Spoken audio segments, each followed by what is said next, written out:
Chapter 1649. When the villagers saw the white tiger running away, they knew that they were out of danger. As long as they were not the ones who died, they felt very lucky. Although it took away a child, the child was not theirs. They would not be too concerned about things that did not concern them. Liang Jinxiao was a woman, how could she catch up with the white tiger? She said to the villagers in the courtyard, "Can everyone help? Help me chase after the white tiger. My little niece has been taken away by the white tiger. If we don't catch up, she will definitely be eaten by the white tiger. What should we do?" Liang Jinxiao spoke very anxiously, and her voice sounded like she was about to cry. The villagers did not dare to chase after the white tiger. It was already very lucky that the white tiger could leave. Otherwise, who knew if the white tiger would come back to eat them after eating the baby? Sister Liang, I can understand how you feel, but you have to know that the white tiger is very powerful. Who among us can deal with it?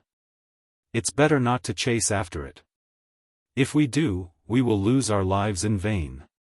That's right, Sister Liang. It's better not to chase after it. The child has a hard life. This is her fate. We can't win against the white tiger. We can only accept our fate. Now, even if we have the tools, we can't snatch Tian back from the white tiger. Isn't snatching something from the white tiger equivalent to courting death? These people were all persuading Liang Jinxiao not to throw her life away. They could not sacrifice themselves to help Liang Jinxiao snatch the child back. Liang Jinxiao's heart sank. Were they really going to let Tian be eaten by the white tiger? Such a young child, she was abandoned by her biological parents when she was born. How many days had she lived until now? She was a fresh and cute life. Why did God treat her like that? She was just a child. How big of a mistake could she have made? How could she end up like this? The more she thought about this, the more Liang Jinxiao's tears flowed uncontrollably. Zhao Ping glanced at Liang Jinxiao. She really did not understand why Liang Jinxiao was crying. Tian was not her biological granddaughter. It was not a big deal. If she was eaten, so be it. Could it be that when someone else's family died, her mother had to run over to mourn for them? Zhao Ping knew that Liang Jinxiao was angry with her, so she pursed her lips and held back her words. When White Tiger rushed out of Zhao Yun'er's courtyard, Little Black suddenly rushed out and blocked White Tiger's path. It roared at White Tiger fiercely. Woof woof woof, woof woof woof. Little Black seemed to be telling White Tiger to quickly put Tian down. However, the White Tiger only looked at Blackie with contempt and didn't care about it at all. Blackie was afraid of the White Tiger, but when it saw the Little Master that the White Tiger was talking about, it had to protect the Little Master no matter what. Woof woof woof, woof woof woof. White Tiger ignored Little Black and prepared to take a detour. However, Little Black suddenly ran towards White Tiger and prepared to snatch the person from White Tiger. Unfortunately, Little Black was not as big as the White Tiger. After it rushed up, it was knocked away by the White Tiger and fell to the ground, unable to get up. This time, it was a little painful. In addition, the injury from last time had not completely healed. Little Black was in so much pain that its legs were trembling. White Tiger immediately ran away. Its speed was very fast, like a gust of wind. Little Black barked a few more times behind White Tiger. Seeing that the situation was not right, it endured the pain and quickly chased after White Tiger. For a moment, Zhao Yun'er's courtyard fell into silence.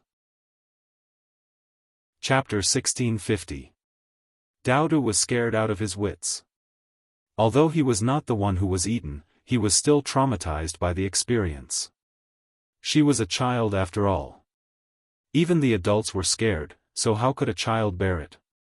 Daodu walked to Liang Jinxiao in tears and tugged at Liang Jinxiao's sleeve. "Grandma, little sister was taken away by the tiger. What should we do? Can we save little sister? Will little sister come back?" Liang Jinxiao wiped the tears from the corners of her eyes and patted Daodu's head. "Alright, Daodu, don't cry. Grandma doesn't know what to do now. Let's wait for your mother to come back. When your mother comes back, we'll slowly think of a way to save Tian Tian." Of course, she was just comforting Daodu. Liang Jinxiao knew very well that the chances of the child being taken away by the white tiger were very small. How could they save her? When Zhao Yun found her, there might only be a pile of bones left, or even bones. Tian Tian, this child, was too pitiful. Woo! Daodu couldn't help but cry. When he thought that Tian Tian might be in danger, Daodu felt very sad. In fact, he had never felt so sad before. Several villagers who had experienced this incident were still in shock. This kind of experience of life and death made them feel scared. Several people left Zhao Yun's courtyard one after another. In a short time, the news of the white tiger coming down the mountain and taking away the child spread throughout the village. Because of this incident, the village fell into panic. Since the white tiger could come down the mountain the first time, there would be a second time, and a third time. This time, it was Tian Tian who was taken away. Who could guarantee that it would not be their child next time? Therefore, all the villagers warned their children to be careful and not to run out to play. Otherwise, they might be eaten by the white tiger. The children who liked to play around, under the threat and discipline of their parents, all hid in their own houses and did not dare to take half a step out. Liang Jinxiao could not come back to his senses for a long time. He was so anxious that he stamped his feet and hurriedly sent someone to inform Mu Lianfeng. Zhao Ping didn't dare to stay in Shuilan village any longer. She didn't take advantage of Zhao Yun's wedding banquet, so she quickly packed her luggage and rushed to her mother-in-law's house. Right now, whatever delicacies were placed in front of her was not as important as her own life. Without life, one would not be able to enjoy any blessings. When Mu Lianfeng heard the news and rushed back to the village, Zhao Yun and Mulan had just returned from Yang City. The smile on Zhao Yun's face suddenly stiffened when she heard that Tian Tian had been taken away by a tiger. She asked in disbelief, "Mother, what did you say? Tian Tian was taken away by the white tiger?" Liang Jinxiao cried and nodded. "Yes, Yuner, it's all my fault. I'm your mother." Chapter 1651. Zhao Yun was now worried about two problems. First, the baby had been taken away. She was afraid that the white tiger had eaten her. This beast was very wild. Naturally, it would not keep its prey for too long. Second, the mountain forest was so big. It would not be easy to find Tian Tian. If they were unlucky, they would not be able to find her even after a few days and nights. At that time, even if she was not eaten by the white tiger, such a small baby would starve to death if she did not eat for a few days. The more she thought about it, the more upset Zhao Yun became. Thinking about Tiantian's cute little face, it was really sad that such a small child encountered such a thing. Zhao Yun comforted her, but Liang Jinxiao still felt guilty. Sigh. Liang Jinxiao sighed heavily, her face full of worry. Zhao Yun knew that Liang Jinxiao was still upset. If they did not find Tian Tian, Liang Jinxiao would blame it on her. "Okay, mother, don't sigh. Now is not the time to sigh. We have to think of a way quickly. Finding Tian Tian is the most important thing." Liang Jinxiao nodded heavily. Yes. Yun, you're right. The most important thing now is to find Tian Tian. Yun, let's go up the mountain together to look for her, okay? Zhao Yun thought that Liang Jinxiao was probably confused by her anxiety. She actually wanted to go up the mountain personally. It was dangerous on the mountain, especially when they went deeper. The periphery was fine, but the deeper they went, the more beasts they would encounter. Who knew if they would encounter danger? She was nimble and ran fast. She might be able to avoid them, but Liang Jinxiao could not. Liang Jinxiao was pregnant now. How could she withstand the torment? Zhao Yuner then said to Liang Jinxiao, "Mother, just stay at home and take good care of Daodu. Mu Lianfeng and I will go up the mountain to look for him." "Yuner, but I'm worried. I can't sit still at home," Liang Jinxiao said with a frown. Zhao Yuner sighed softly. "Mother, you won't be of much help even if you go up. If anything happens, Mu Lianfeng and I will still have to take care of you." The meaning of Zhao Yuner's words was self-evident, that Liang Jinxiao was a burden to her. Liang Jinxiao lowered his head. After a moment of silence, he finally nodded in agreement. "All right, Yuner, go ahead. Do you want your father and the others to go as well?" "The more the merrier." Zhao Yuner shook her head. "Mother, there's no need. It's too dangerous on the mountain. Father doesn't need to come with us." Sigh. "All right then. Then be careful." "Got it, Mother." Zhao Yuner and Mu Lianfeng hurriedly packed up and brought along some self-defense tools. The two of them then headed up the mountain. Just as they reached the foot of the mountain, they saw Little Black limping down the mountain. Little Black had suffered such a serious injury last time and hadn't recovered yet. It seemed that he was injured again this time. Zhao Yuner looked at Little Black with a trace of heartache in her eyes. "Little Black, how are you? Are you all right?" Zhao Yuner asked gently. "Woof woof woof," Little Black barked a few times at Zhao Yuner. Zhao Yuner saw how anxious Little Black was and knew that something was wrong. She asked, "Little Black, what's wrong?" "Woof woof woof," Little Black barked again and hurriedly ran up the mountain.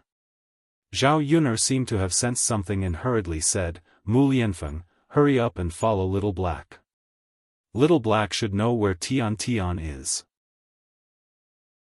Chapter 1652. The two of them followed behind Little Hay and walked into the forest. After walking for about half an hour, Little Hay suddenly stopped. His black eyes turned and he licked Zhao Yuner's fingers. Zhao Yun understood what Little Hay meant. Little Hay wanted to say that Tian Tian and the white tiger were here. Zhao Yun squatted down and patted Little Hay's head. She said to Little Hay, "Little Hay is awesome. You actually found us. I'll reward you with a drumstick later." Little Hay wagged his tail and continued to lick Zhao Yuner's palm. Mu Lianfeng's brows became more serious. There was a cave in front of where the two of them were now. It should be the white tiger's nest. However, although they knew that Tian Tian was here, the two of them did not dare to act rashly. The white tiger was too dangerous. The two of them were not able to deal with it at all. The first time Mu Lianfeng killed a tiger, it was because that tiger was not as powerful as this white tiger. Under special circumstances, he was lucky enough to kill it. But against this white tiger, Mu Lianfeng did not have much confidence. Mu Lianfeng had already suffered under the white tiger's claws last time. This time, no matter what, he could not act rashly. Otherwise, not only would he not be able to save Tian Tian, he would also lose his life. Zhao Yuner's brows knitted together. She did not know what to do. Could it be that they had to wait here for an opportunity? Zhao Yun looked at Mu Lianfeng, wondering if Mu Lianfeng had a way to save Tian Tian. "Yun, let's not act rashly. Right now, we are in the tiger's mouth. Who knows if there are other tigers inside? If there is more than one white tiger, then we will be in trouble." Zhao Yuner felt that Mu Lianfeng's words were very reasonable. Who knew how many tigers were in this tiger's nest? If they were unlucky and met a few more, then she and Mu Lianfeng would become the white tiger's prey. Right now, they could only use their wits. They could not act rashly and lose two lives for nothing. "Okay, let's go to the tree and wait first," Zhao Yun said. "Yes, yes." Mu Lianfeng nodded in response. Before going up the tree, Zhao Yun patted Little Hei's head and said, "Little Hei, find a place to hide. Don't come out if there's nothing, okay?" Little Hei wagged its tail to show that it understood. Then, it turned around and found a bush to hide in. Little Hei couldn't be seen in the bush. Zhao Yun, and Mu Lianfeng went up the tree one after another and waited. Although they were very anxious, at this moment, they could only can't wait. After waiting for 2 hours, there was no movement in the tiger's den. Zhao Yun couldn't sit still, now. Were they really going to continue waiting like this? Out. Let me think. Mu Lianfeng pondered for a moment and said, "Why don't I lure it out? That's too dangerous." Zhao Yun hurriedly shook her head. She felt that this method was not advisable. "If I don't lure it out, I don't know when the white tiger will come out. Even if Tian is not eaten, she will be hungry." Mu Lianfeng thought of Tian, and the worry in his heart was no less than Zhao Yun. Although Tian was not his biological daughter, after this period of time, Mu Lianfeng had already treated Tian as his own daughter. Zhao Yun felt that the current situation was difficult to get off. No matter which choice she made, she would be worried. Chapter 1653. Little Hei's barking helped Zhao Yun and Mu Lianfeng lure the white tiger out. This way, Mu Lianfeng and Zhao Yun had a chance to go into the cave and take a look. After Little Hei barked a few times, they heard a deafening tiger roar coming from the cave entrance. Roar! Just hearing this voice was enough to scare people. Thinking of how powerful the white tiger was, the two of them did not have much strength and could not easily provoke it. After a while, they saw a white tiger coming out of the cave entrance. It was the one Zhao Yun and Mu Lianfeng saw last time. The white tiger came out of the cave entrance and glanced at Little Hei. Zhao Yun's heart suddenly tightened. Little Hei would not be in any danger, right? After all, Little Hei was just a dog. How could it fight against a white tiger? Zhao Yun wanted to shout, "Little Hei, run!" But she was afraid that the white tiger would notice if she shouted. Not only did the plan to lure the tiger away from the mountain fail, but it also failed to save Tian and implicated her. Fortunately, Little Hei seemed to have heard the words in Zhao Yun's heart and quickly ran away. The white tiger chased after Little Hei. Although she did not know if the white tiger would catch up with Little Hei or if Little Hei would be in danger, Zhao Yun did not want to care about it. Little Hei was so smart and was not an ordinary dog. It should be able to deal with it cleverly. Now, it was better for her and Mu Lianfeng to quickly go into the cave to check out the situation.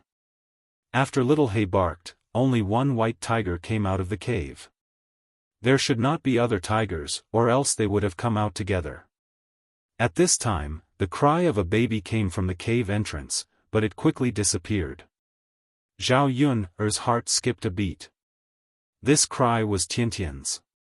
Since Tian cried just now, it meant that Tian was fine. It was already a miracle that she was not eaten by the white tiger. Mu Lianfeng, let's go into the cave quickly. Mu Lianfeng responded loudly.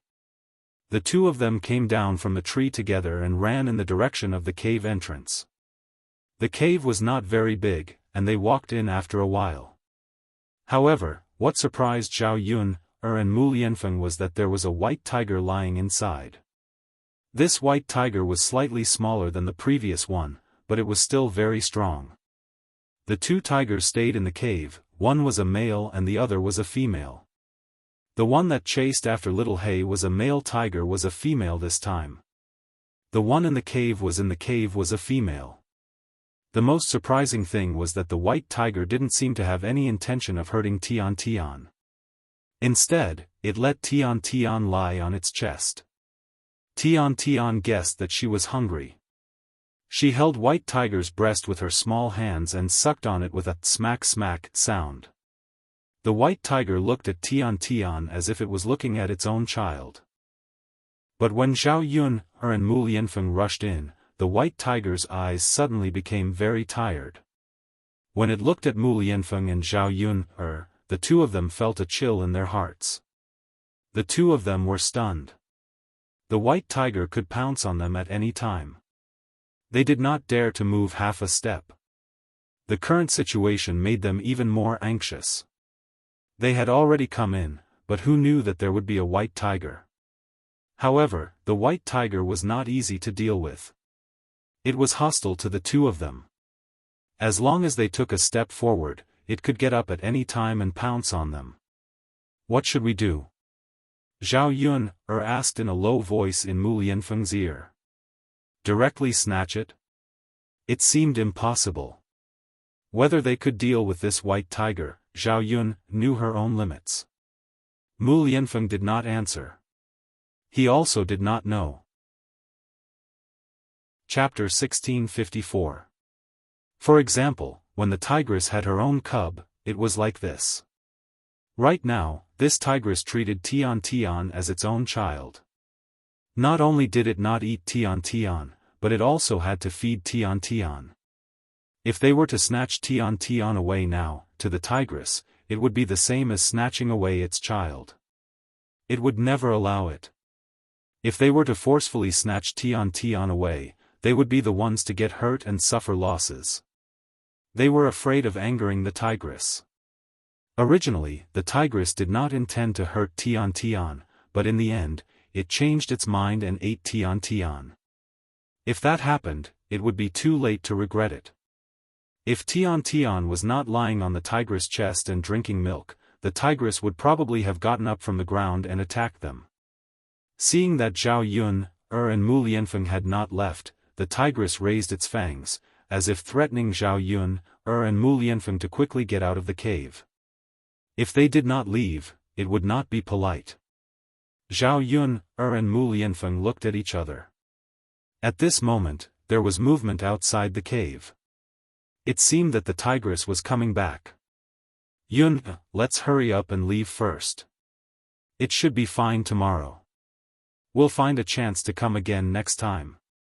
In order to comfort the two of them, Mu Lianfeng pulled Zhao Yun's hand, and the two of them hurriedly retreated from the cave. Sure enough, not long after the two of them came out, they saw the tigress return and enter the cave. They did not retreat in time. They were afraid that if they bumped into the white tiger, the situation would be very bad. Yun, the plan to lure the tiger away from the mountain can be used once, but it won't work a second time. Although it's a tiger and not a human, it's not too stupid. It's completely useless for us to waste time here now. Then what should we do? Tian Tian, are we not going to save her?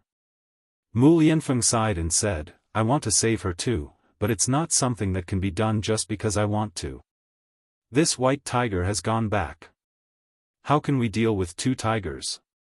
Why don't we go back now and think of a way? Tian Tian won't be in any danger at this time. That tiger should treat Tian Tian as its own child. Zhao Yun thought for a while and had no choice but to follow Mu Lianfeng's arrangement. There were only two of them. They were too weak to save Tian Tian. It was better to go back and think of a way. Alright, then let's go back. Yes. The two of them quietly walked around the entrance of the cave and headed down the mountain. Not long after, they bumped into Little Black.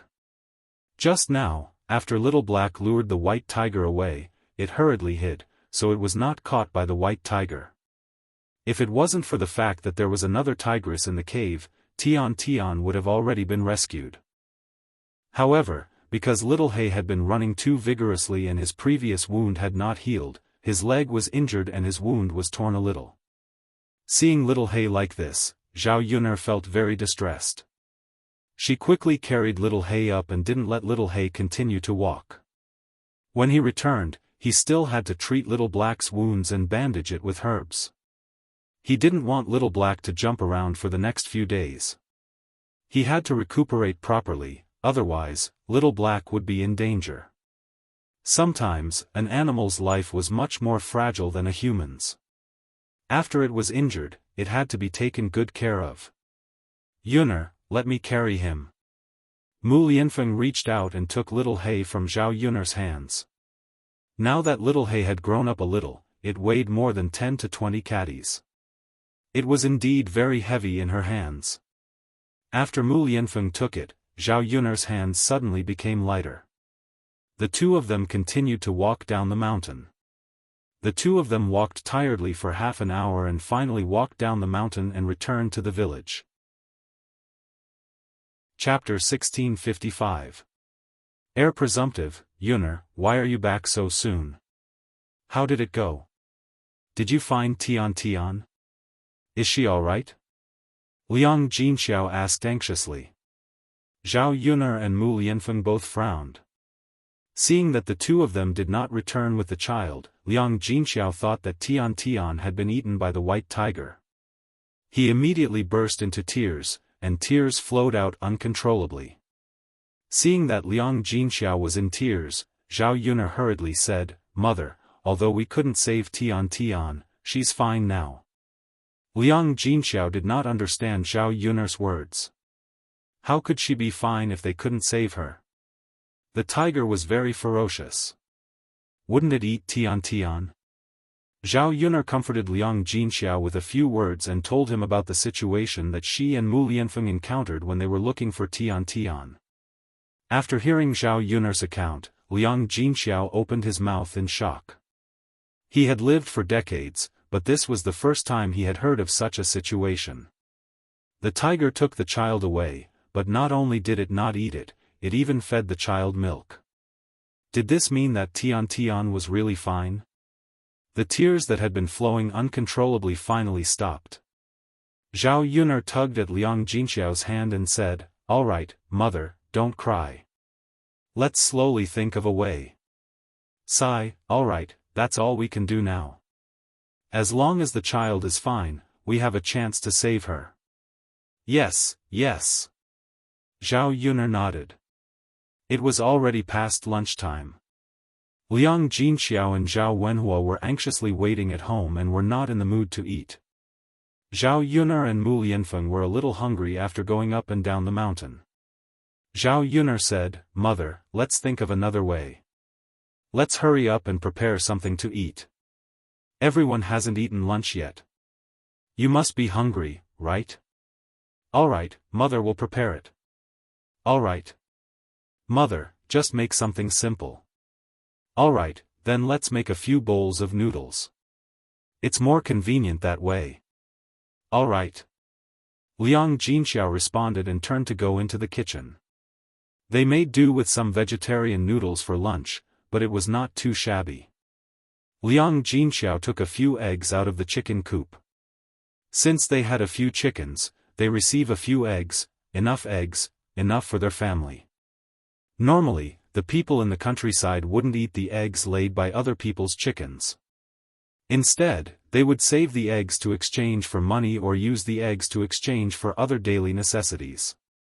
Now that the third branch's life was getting better and better, Liang Jinxiao didn't think about being thrifty in this aspect. Basically, the eggs that the chickens laid were eaten to nourish the children's bodies. Frying. After Liang Jinxiao fried an egg for each of them, he added some lard in half a pot of water. He started to heat it up and then sprinkled a few handfuls of noodles into it. He estimated that the noodles would be enough for a family. In a few minutes, the noodles were ready. He sprinkled some chopped green onions into the noodles when he took them out of the pot. It was not as fragrant as meat, but the noodles were not bad.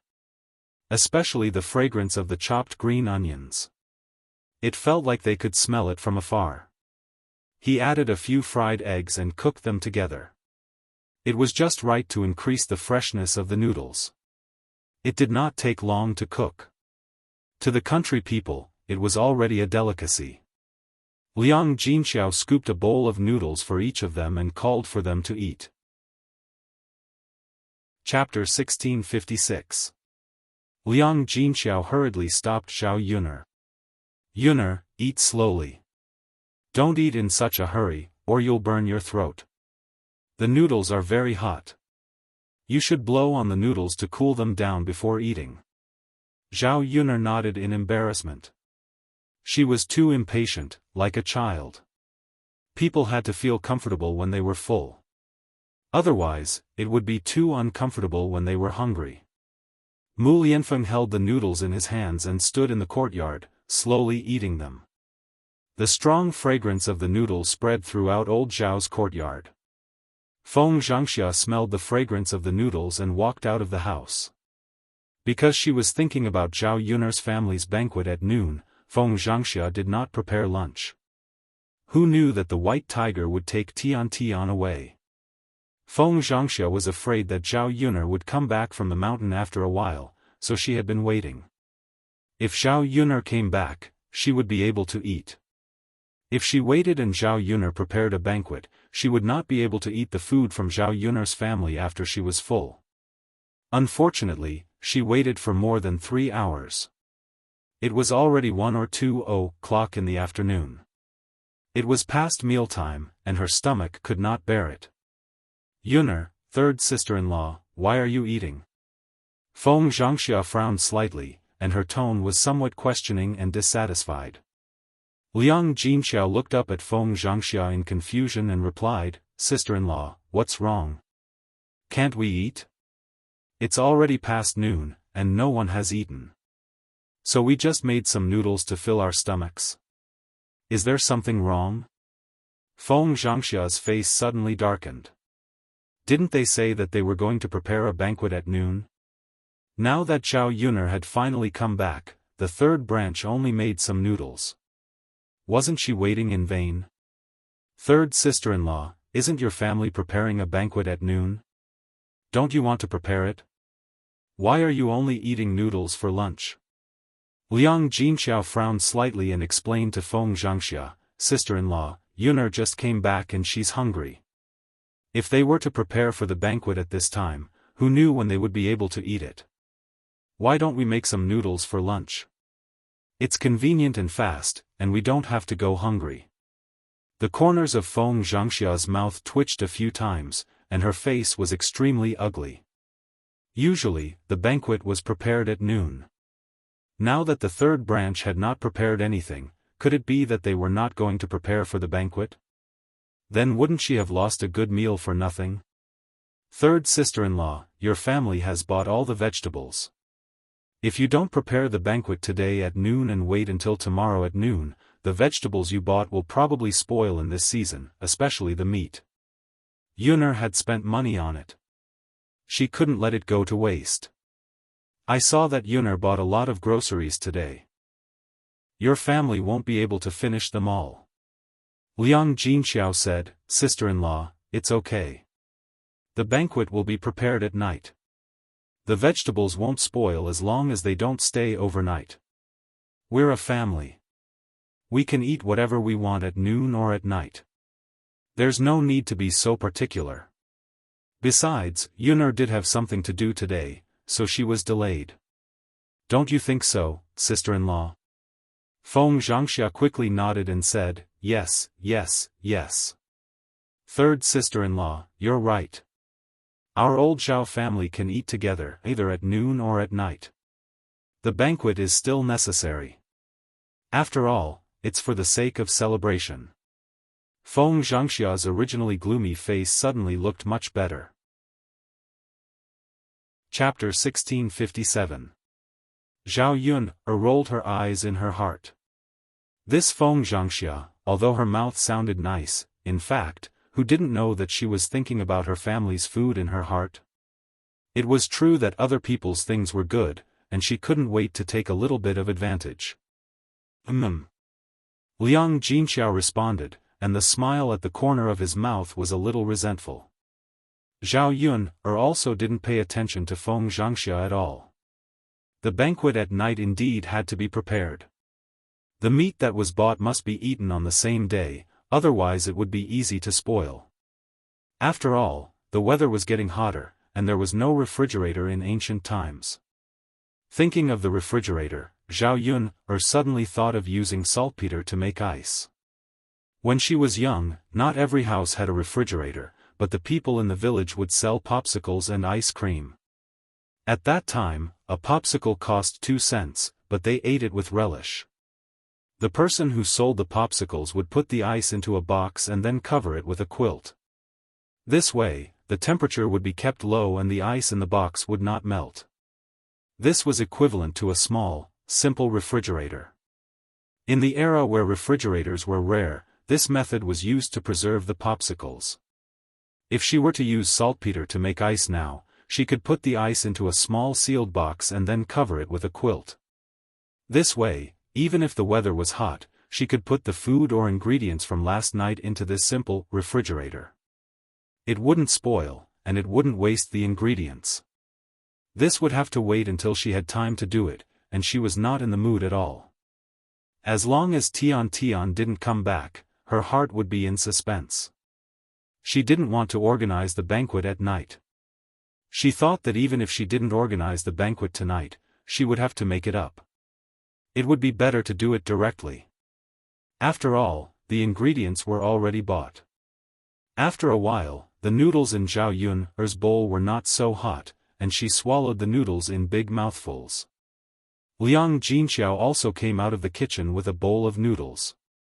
At noon, he made do with the noodles, afraid that it would be a waste if they couldn't finish it. At the banquet at night, there would be no leftovers, so Liang Jinxiao estimated that he made a bowl for each person. When she finished filling her bowl, the pot was filled with soup, so it wouldn't be a waste if she ate it. Zhao Yun glanced at Liang Jinxiao's bowl and saw that there were eggs in everyone's bowls except for Liang Jinxiao's. Zhao Yun frowned and asked, "Mother, why don't you have eggs? Didn't you cook one for yourself?" Liang Jinxiao smiled and replied, "It's fine. Yun, Mother doesn't need to eat. You too can eat." Zhao Yun's frown deepened. "Mother, how can you do this? You're not willing to eat it yourself, so you're saving it for us? Mother, you don't need to eat. It's not like I'm saving it on purpose." Liang Jinxiao continued to smile. Zhao Yun showed a poker face. Sometimes, she really couldn't stand Liang Jinxiao. Just like her mother from the 21st century, she always gave good things to her family and never ate them herself. It was just an egg. What was the point of saving it? "Mother, you're not like before. You're pregnant. Don't not eat. If you don't eat, how can you replenish your nutrition? What about the child in your belly? Even if you don't think for yourself, you have to think for the child." Zhao Yun lectured as if she was an elder who needed to be lectured. She switched her role with Liang Jinxiao's. Chapter 1658. Zhao Yun sighed and said, "Mother, the past is the past, and the present is the present. How can the past be compared to the present? Don't say so much now. The most important thing is to take good care of your body. Come, Mother, eat the egg in my bowl. I'm fine." With that said, Zhao Yun picked up the untouched egg in the bowl and placed it in Liang Jinxiao's bowl. Liang Jinxiao was slightly stunned and hurriedly wanted to return the egg to Zhao Yun. Zhao Yun moved the bowl to the side and said, "Mother, just eat it. Don't give it back to me." Liang Jinxiao frowned and sighed. "Yun, you little girl, eat it yourself. Why are you giving it to Mother?" Sigh. "Mother, I'm not pregnant, so I don't need to nourish my body. You're pregnant, so naturally, you have to eat more." Zhao Wenhua watched from the side and smiled at Liang Jinxiao. "Yun's mother, just eat it when Yun asks you to. Don't delay. Next time, if there's anything good, you have to be the first to eat it." Liang Jinxiao was helpless when she saw that Zhao Wenhua was also persuading her. Looking at the egg in the bowl, Liang Jinxiao thought about how filial her daughter was and how the family's life was getting better and better. Tears welled up in her eyes. "Yun, how about this? Mother will eat the egg, but we have to split it in half. Otherwise, Mother won't eat it." Liang Jinxiao picked up the egg and split it in half. Zhao Yun looked at Liang Jinxiao's stubborn expression and had no choice but to say, "Okay, okay, okay. Mother, I'll eat half, and you eat the other half." This should be fine, right? Okay. Liang Jinxiao smiled and put half of the egg in Zhao Yun's bowl, but she picked the bigger half.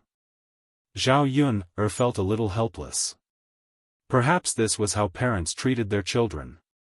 They always want to leave the best for their children. This was Liang Jinxiao's nature, so she definitely could not make her change anything at the moment. He saw that Zhao Yun's family was enjoying the noodles because there was enough oil in the noodles. Unlike them, they only added some water and didn't add any sesame oil. The entire courtyard was filled with the fragrance of noodles. That fragrance went straight into her nostrils, and Feng Zhangxia's stomach became even hungrier. Feng Zhangxia swallowed a few mouthfuls of saliva. Third sister-in-law, I didn't eat at noon. Do you still have noodles in your pot? Make some for me. Liang Jinxiao looked at Feng Zhangxia, frowned, and said apologetically, No, sister-in-law, I only cooked one bowl of soup. I didn't cook that much. Feng Zhangxia pursed her lips and said, All right then. Third sister-in-law, why didn't you cook more noodles? I'm afraid I can't finish it. Feng Zhangxia swallowed her saliva and didn't continue speaking. Zhao Yun saw Feng Zhangxia's eager look. She guessed that Feng Zhangxia was thinking about her family's noodles. She was glad that Liang Jinxiao didn't cook so much. Otherwise, Feng Zhangxia would mention it. With Liang Jinxiao's temperament, she would definitely give it to Feng Zhangxia. Zhao Yun was full and was about to leave when she saw three figures walking over from afar. These three people were old Zhao's second son. Today, Zhao Wenshui had no choice but to go to Li Chuiying's maternal home and bring Li Chuiying back. He stayed at Li Chuiying's maternal home for lunch, so he came back at this time. Zhao Yun was a little disappointed when she saw that Li Chuiying actually agreed to come back with Zhao Wenshui. If she came back to live with a scumbag like Zhao Wenshui, it meant that she would have to suffer in the future. Chapter 1659. Not only in ancient times, but also in the 21st century. Under normal circumstances, women's contributions were not valued, and men took it for granted. But why did women have to contribute to their families? Because of their responsibilities to their families and children, women could not be cruel. Most of the time, they could only bear with it when they were wronged. In a marriage, they were always the one who was hurt. Sometimes, letting go could save oneself. It all depended on whether the woman could give up her children and whether she could be cruel enough. Li Chuiying chose to come back this time, just as Zhao Yun thought. If it were for herself, she would not live with Zhao Wenshui anymore, but for her daughter's marriage, she had to come back. She could not be absent when her daughter was getting married, right? Today, Zhao Jin accompanied Zhao Wenshui to pick up the bride. She cried in front of her and said that it was not easy for her these days. Li Chuiying let it go, so she agreed to come back with Zhao Wenhua. However, Zhao Wenhua did not gain anything from going to Li Chuiying's family this time. Zhao Yun found that Zhao Wenshui's face and eyes were bruised when he came back. He looked very miserable. Zhao Wenshui lowered his head, afraid that others would see the wound on his forehead. After all, it was a shameful thing.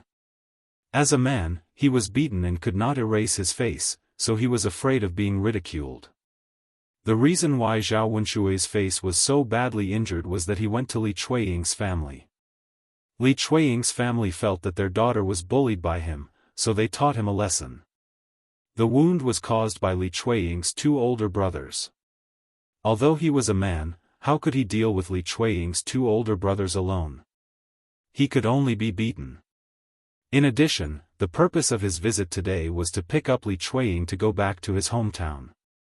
If he resisted, would she still go with him? Obviously not. Therefore, even if he was wronged, he had to grit his teeth and bear it. But he didn't expect Li Chuiying's two brothers to be so ruthless. They beat him so badly that he couldn't show his face in public. As soon as Zhao Wenshui and Li Chuiying returned, old Zhao's family members hurried to greet them. They all greeted Li Chuiying enthusiastically, second sister-in-law, you're back. Second sister-in-law is finally back. Second sister-in-law. After all, they were family. When Li Chuiying came back, they had to say a few words. Otherwise, if Li Chuiying ran away again, the second branch would cause trouble for the other branches. If Li Chuiying didn't leave this time, old Zhao's family wouldn't have to deal with all these troubles. Li Chuiying suddenly felt a little uncomfortable in the face of these people's enthusiasm. In fact, she was bitterly disappointed in Zhao Wenshui and old Zhao's family members. But she didn't expect them to treat her like this. It was really a little surprising. Hearing the noise outside, Zhao Baoshan hurried out of the room and said to Li Chuiying, "Second sister-in-law, you're back. It's good that you're back. It's good that you're back. Father." Li Chuiying called. No matter what, Zhao Baoshan was talking to her, so she had to reply politely. Zhao Baoshan showed a rare smile when he called her. He had been sullen these days because of these trivial matters at home. As people got older, what they wanted most was a harmonious family and a happy family. Chapter 1660. Now that Li Chuiying was back, Zhao Baoshan's mood improved a little. It meant that the family could get along harmoniously again. "Baoshan, you have to be careful. Don't bully your wife. If I find out, I'll break your legs." Zhao Baoshan warned him sternly. Zhao Wenshui pursed his lips and replied in a low voice with grievance, "Got it, Dad." The brothers around him also persuaded Zhao Wenshui, "Yes, second brother, father is right. Second sister-in-law must be sincere to live with you since she came back to live with you. You have to treat second sister-in-law well.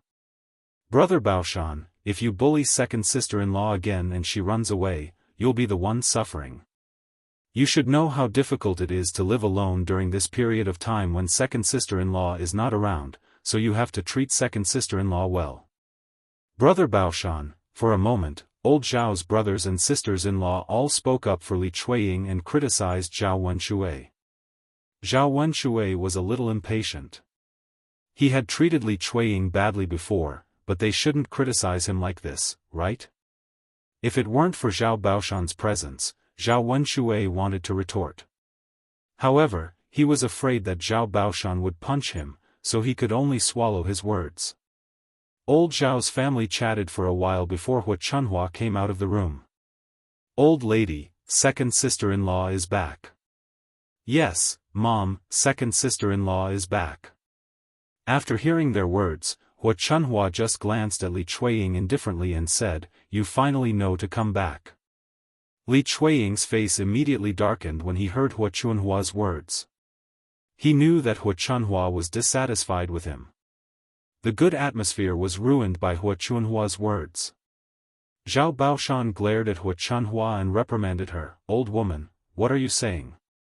Second daughter-in-law has finally come back. If you don't have a good attitude, be careful that she doesn't leave in anger. When that time comes, I'll see who's going to take care of the second branch. They'll drag you down."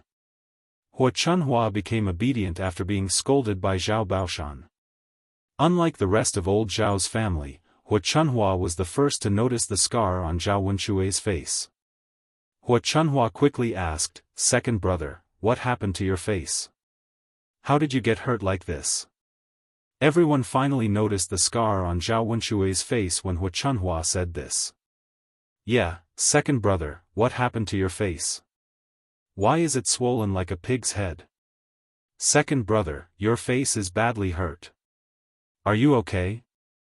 Who hit you?" Zhao Wenshui glanced at Li Chuiying when he was asked this question. He lowered his head and said aggrievedly, "My face got hurt because I went to bring Jing's mother home." "What do you mean? Second brother? What do I mean? What do you mean?" "I was beaten up by Jing's two uncles. They were so ruthless that my face got beaten up like this." Hua Chunhua immediately exploded when she heard that he was beaten up by Li Chuiying's two older brothers. She angrily scolded, "What? Second brother, Jing's uncles dared to beat you up like this? This is too much. They beat you up in his house. Aren't they afraid of injuring or crippling him? Chapter 1661. Mother. Li Chuiying felt very uncomfortable after being scolded by Hu Chunhua. She stopped him. Why did she stop him? Her brothers were standing up for her. Zhao Wenshui was in the wrong. What was wrong with teaching him a lesson? If she ran over to stop Zhao Wenshui after he was beaten, her two brothers would feel disappointed. Hu Chunhua's mouth was unforgiving. She scolded and rolled her eyes. Don't say that my second son doesn't treat you well. Look at you. You're the same. You don't care about your own man. Who do you expect to care about him for you? Seeing the injury on Zhao Wenshui's face, Hu Chunhua, as his mother, felt very uncomfortable. No matter how bad her son was, she should be the one to teach him a lesson. It was not someone else's turn to teach him a lesson. Hearing Hu Chunhua's defense, Zhao Wenshui felt a lot better. The people in old Zhao's family all defended Li Chuiying and scolded him. His mother loved him the most. Sometimes when a man treats you badly, you have to think about whether it's your own problem. How can a man treat a woman who doesn't care about her own man and doesn't care about him? Li Chuiying saw that Hu Chunhua was getting more and more insatiable. He wanted to refute, but Zhao Baoshan scolded him in advance. Zhao Baoshan's face was cold as he scolded Hu Chunhua. You only know how to protect your own son. Don't you know why your second son was beaten? You know what kind of bastard he did. Let's not talk about how he treated Jing's mother and made her leave. Let's talk about what happened between him and Widow Qian. If your daughter was bullied like this and your son-in-law came back, would you beat him up? I think your second son should be taught a lesson like this. It was a good beating. It was worth it. If he didn't beat him up, he wouldn't have remembered this lesson. After Zhao Baoshan taught her a lesson, Hu Chunhua's arrogance was reduced by a lot. She could be arrogant in front of her wife, but she was afraid when Zhao Baoshan scolded her. How could she not understand the logic of Zhao Baoshan's words? But which mother would not protect her son and protect her daughter-in-law? Her heart ached when she saw Zhao Wenshui being hit so hard on the face. Mother, don't scold second sister-in-law. You can't blame second sister-in-law for this. Zhao Wenhua chimed in. Not only did he think that Zhao Wenshui deserved the beating this time, but he was also afraid that Hu Chunhua would drive Li Chuiying away again. Since that was the case, what was the point of having Zhao Wenhua go to Li Chuiying's maternal home to bring Li Chuiying back? He even got beaten up for nothing. Except for Hu Chunhua, the other members of old Zhao's family were more reasonable. After they took turns to scold Hu Chunhua, she was discouraged. Okay, I won't say any more. It's my fault. It's all my fault, okay? Hu Chunhua snorted softly, turned around, and went back into the house. Zhao Baoshan looked at Hu Chunhua's back as she left. His eyebrows twitched. He felt that old Zhao's family had so many discordant things because of Hu Chunhua. So what if she didn't say a few words? She would only be happy when the whole family was unhappy. Fortunately, there was no big conflict. When he went back, he would talk to her and tell her not to bully his wives. Second sister-in-law, you must be tired from the journey. Go back to the house and rest. Chapter 1662. After such a long journey, Li Chuiying was indeed a little tired. After listening to old Zhao's family, she went into the second branch's house. Old Zhao's family, who had gathered together, also dispersed. This was because the news of the white tiger coming down from the mountain to the village had spread. During the day, the villagers didn't wander around the village except for those who had to go out to do work. They were afraid that an accident would happen and they would be eaten by the white tiger on the mountain. Nothing was more important than life these days. If you lost your life, you would lose everything. Zhao Yun felt that she shouldn't give up eating for fear of choking. The villagers didn't dare to go out because they were afraid of the white tiger. She didn't think there was anything to be afraid of. If the white tiger really came down from the mountain, it would be easy to deal with it in the village. Not long after Zhao Yun went to the big house at the foot of the mountain, the furniture store sent the things over. There were several beds and cabinets, and it took 3 ox carts to bring them over. These pieces of furniture added together were extremely luxurious and shocking. Mulan's custom-made furniture was less than Zhao Yun's, so it only took 1 ox cart to send it over. Because there were many people in Zhao Yun's family, they had to prepare a few more beds. When Zhao Tianan married Mu Hin, they had to prepare a wedding house. In this wedding house, the bed, wardrobe, and other basic furniture had to be prepared. They couldn't let such a good girl like Mu Hin suffer after marrying over. When the ox carts came to the village and saw so many pieces of furniture, some villagers who were bold and liked to join in the fun came out to watch. In broad daylight, with a few people together, even if the white tiger came over, there shouldn't be any big danger. One by one, they went to Zhao Yun's new house to join in the fun. However, compared to before, there were much fewer people joining in the fun. Zhao Yun's family had built a big house, and now they bought so many pieces of furniture. How much money did they spend? Originally, everyone in the village was about the same. Their lives were also ordinary. They were not rich and powerful. Now, only Zhao Yun's family had become an exception. How grand would it be to live in a big house with such furniture? It was almost the same as the big families in town. It would be a lie to say that they weren't jealous.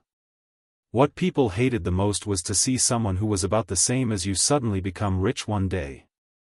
The contrast in their hearts would cause them to feel a huge gap in their hearts. Naturally, they would feel unhappy. Oh my, old Zhao's third branch is really rich. They must have spent a lot of money to buy so much furniture, right? That's right. With so much furniture, how could they not spend money? I don't think you can buy these things without at least 3 or 4 taels of silver. I say, since old Zhao's third branch is so rich, why don't they buy a house in town instead of spending so much money to build a house? He's not the same as us, so he shouldn't stay in the village. You don't know, but it's not cheap to buy a house in town.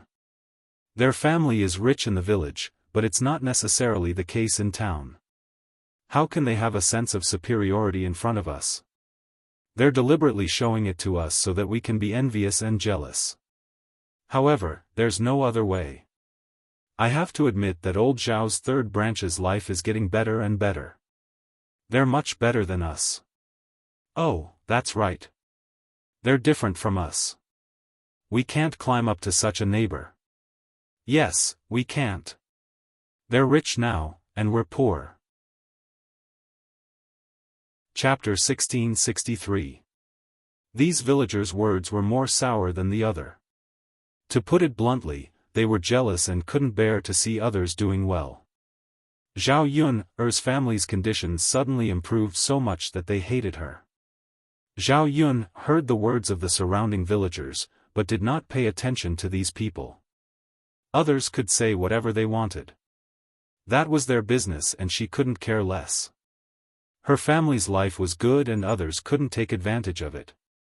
They could only watch. Several ox carts stopped in front of Zhao Yun's house. At this time, they were delivering furniture to him. The coachman's forehead was full of sweat. Zhao Yun just prepared a pot of tea, so he let the coachman rest for a while and drink a cup of water. The cart drivers didn't expect Zhao Yun to be so polite. They took the tea and drank it with a smile. Usually, they didn't drink tea. They only drank ordinary water. The first time they tasted it, they felt that it was exceptionally delicious. When they drank the tea, they felt that it was slightly bitter at first. Later, they felt that it was sweet and had a special taste. Moreover, it could quench their thirst. After drinking a cup of tea, the heat dissipated and their entire body felt much more comfortable. In order to support their families and earn more money, they couldn't wait to make a few more trips a day. Every time they made a trip, they would settle the bill. Even under the hot sun, it was no exception. At this time, people were about to get a heatstroke. For the sake of money, they still took the ox cart. Usually, after they made a trip to deliver the goods, the owner wouldn't be so polite to them. Zhao Yun was one of the few. "Uncles, please sit down and cool down. I've taken up a bit of your time. I'll find someone to help move it down." Seeing that Zhao Yun was so polite, the cart driver smiled and said, "There's no need to find someone. We'll help move it." Zhao Yun was a little embarrassed. "Won't this be too troublesome for you uncles? These things are quite heavy. It's a bit tiring to move them. You're already tired enough to come all the way here under the hot sun to deliver the goods." The cart drivers waved their hands and said, "It's okay. Now that I've drunk a cup of tea, I feel much better. With the few of us together, it should be very fast to move it. Then we won't have to go through the trouble of finding him." Zhao Yun'er saw that the coachmen were honest people and their attitudes were sincere. Although she was a little embarrassed, she nodded in agreement and said, "Then I'll have to trouble you, uncles." In addition to her, there was also Mu Lianfeng and 3 coachmen who delivered the furniture. In less than 20 minutes, the furniture was brought back and placed in the room. After confirming that they were safe, the coachman left. Zhao Yun'er looked at the originally empty house. Because of the furniture, it suddenly became more full. However, she still had to buy some other things when she got back and tidy up the house. It definitely wouldn't be worse than the house of a rich family. Now that all the furniture had been prepared, the third branch of the family could arrange to move into the new house. "I'll pack up when I get back. I'll be staying in a new house tonight." When the surrounding villagers saw this, they couldn't do anything other than envy and jealousy. Who didn't want to live in a big house? However, they didn't have the money. Zhao Yun'er's family would probably need dozens of taels to settle this. How many families in the village could take out so much money? Chapter 1664. Zhao Yun'er really hadn't thought about holding a banquet. After all, holding a banquet wasn't a simple matter. It was rather troublesome. It seemed that there was such a custom in the village. Basically, when a new house was built, the people living in the new house would hold a banquet. "I'll ask my mother about this later." Zhao Yun'er replied with a smile. It would be better if they didn't have to hold a banquet. If they had to, they would take care of it together with Liang Jinxiao. It wasn't as if their family hadn't held one before. The old lady nodded and said, "That's good. If you want to hold a banquet, let me know. However, for the sake of celebration, girl, your family definitely has to hold a banquet. It's just for the sake of liveliness." Zhao Yun'er smiled and agreed. The people in the village had eaten at Zhao Yun'er's banquet last time. They knew that Zhao Yun'er's family had prepared a lot of meat dishes that tasted very good. They would spend a few copper coins to join in the fun and freeload a meal. On the contrary, they profited. After giving the third branch's gift money, this favor would still be there. When their family held a banquet, the third branch would naturally have to return the gift money. Got it. Today is a good day for your family. Granny is also happy to see it. Seeing the smile on the old lady's face, Zhao Yun'er's heart warmed. Not everyone in this village was so bad. Some of them had good hearts. She didn't need to pay attention to some people. It was fine to interact with people with good characters. After arranging the furniture in the house, Zhao Yun went to call Liang Jinxiao and Zhao Wenhua so that they could prepare to move out of old Zhao's house. She went with Bai Chunming to the small rundown house that she had lived in for a few months to pack up her things. There weren't many things in the small rundown house. Other than a few quilts, there were only a few pieces of her clothes. Very quickly, after 2 or 3 rounds of moving, everything was moved to the new house. As for the third branch, Zhao Wenhua, Zhao Tianan, and Liang Jinxiao were there. There was more than enough manpower. The people from the first branch, the fourth branch, and Li Chuiying helped out a little. In a short while, the third branch's room was emptied. The first branch was not a good person. They took the initiative to offer help. Feng Zhangxia thought that if the third branch emptied the room, they would be able to make a wedding room for Tianhu. Naturally, she would be more attentive at this time. What if the third branch did not give the room to the first branch but gave it to the other 2 branches? As for the fourth branch, they had always been on good terms with the third branch. Zhao Wentao and Qian Hongzhao were both good people. They were usually happy to help, so they helped to move things together. Li Chuiying remembered that when she fell into the latrine pit, it was Liang Jinxiao who did not mind her and pulled her up. At this moment, he finally found a chance to repay his kindness. Seeing that the third branch had moved out of old Zhao's house, the first branch was happy that the third branch had moved out of the room. The fourth branch was happy that the third branch could live in the big house. Only Hua Chunhua stood in the courtyard, pouting. Her expression was uncertain. Zhao Baoshan caught a glimpse of Hua Chunhua's sullen face and asked in confusion, "Old woman, what's with your reaction? It's a happy event for the third branch to move into the new house. You're making it look like a funeral. How unlucky." Hua Chunhua glared at Zhao Baoshan and said, "What am I happy about? What's there to be happy about? The third branch is moving into the new house, but they won't take me with them." The corner of Zhao Baoshan's mouth twitched. "I was wondering why you were unhappy. So it's because of this. I'm right. I raised a son for nothing. He's living a good life without his mother." Chapter 1665. Playing dumb? Why would I play dumb? You know very well that Yun is the one who built the house. Why are you arguing with third brother? That Yun girl is not a good person. Our old Zhao family has raised her for nothing. Zhao Baoshan snorted. All right. No one is to blame for this. If you want to blame someone, blame yourself. Blame yourself for making a wrong judgment back then. Tell me, if you were nicer to Yun back then, she might have been nicer to you back then. If you don't move in now, then you deserve it. You old man, how can you say that?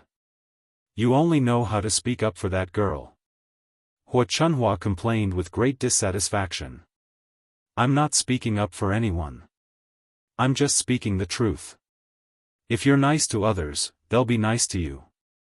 As a grandmother, don't use your seniority to oppress others. Don't flaunt your seniority. Hua Chunhua realized that she couldn't win against Zhao Baoshan in an argument. What kind of magic potion did the third branch feed her old man? He was always speaking up for them. Seeing the third branch moving in and out of the house, Hua Chunhua felt even more uneasy. She also had to build a new house. She couldn't live worse than the third branch so that Zhao Yun could be proud. By the time Zhao Yun finished moving in and arranging everything, it was already 4 or 5 o'clock in the afternoon. Seeing that the sun had dimmed a lot, it seemed that it was time to prepare dinner. Zhao Yun had already bought the ingredients in the morning and moved them to the new house. She just needed to prepare some dishes and cook them. With Liang Jinxiao around, the two of them got busy very quickly. Xian Zhuzhao enthusiastically helped to wash and pick the vegetables, while Zhao Yun was in charge of cooking. Mu Lianfeng saw that Zhao Yun had bought a fish back. It weighed about 2 to 3 catties and could be cooked several big bowls. Zhao Yun wanted to eat braised fish, so she bought a big one. She just wanted to slice the fish and make some fish soup. When the whole family was eating together, old Zhao's family probably didn't care about the side dishes. They didn't usually eat meat dishes. What they rarely ate was meat. They bought 2 catties of meat and braised it in a big bowl. They could even stir-fry some shredded meat with the side dishes. This kind of meal be served until the new year. Seeing that Mu Lianfeng was about to kill the fish with a knife, Qian Zhozha hurriedly stepped forward and stopped Mu Lianfeng. "Lord Heir, let me kill this fish. Please rest." Mu Lianfeng raised his head and glanced at Qian Zhozha. He smiled and said, "It's fine. I'll do it. Let me do it." Mu Lianfeng was a little puzzled. "It's really okay. I know how to do this. Yun Er taught me.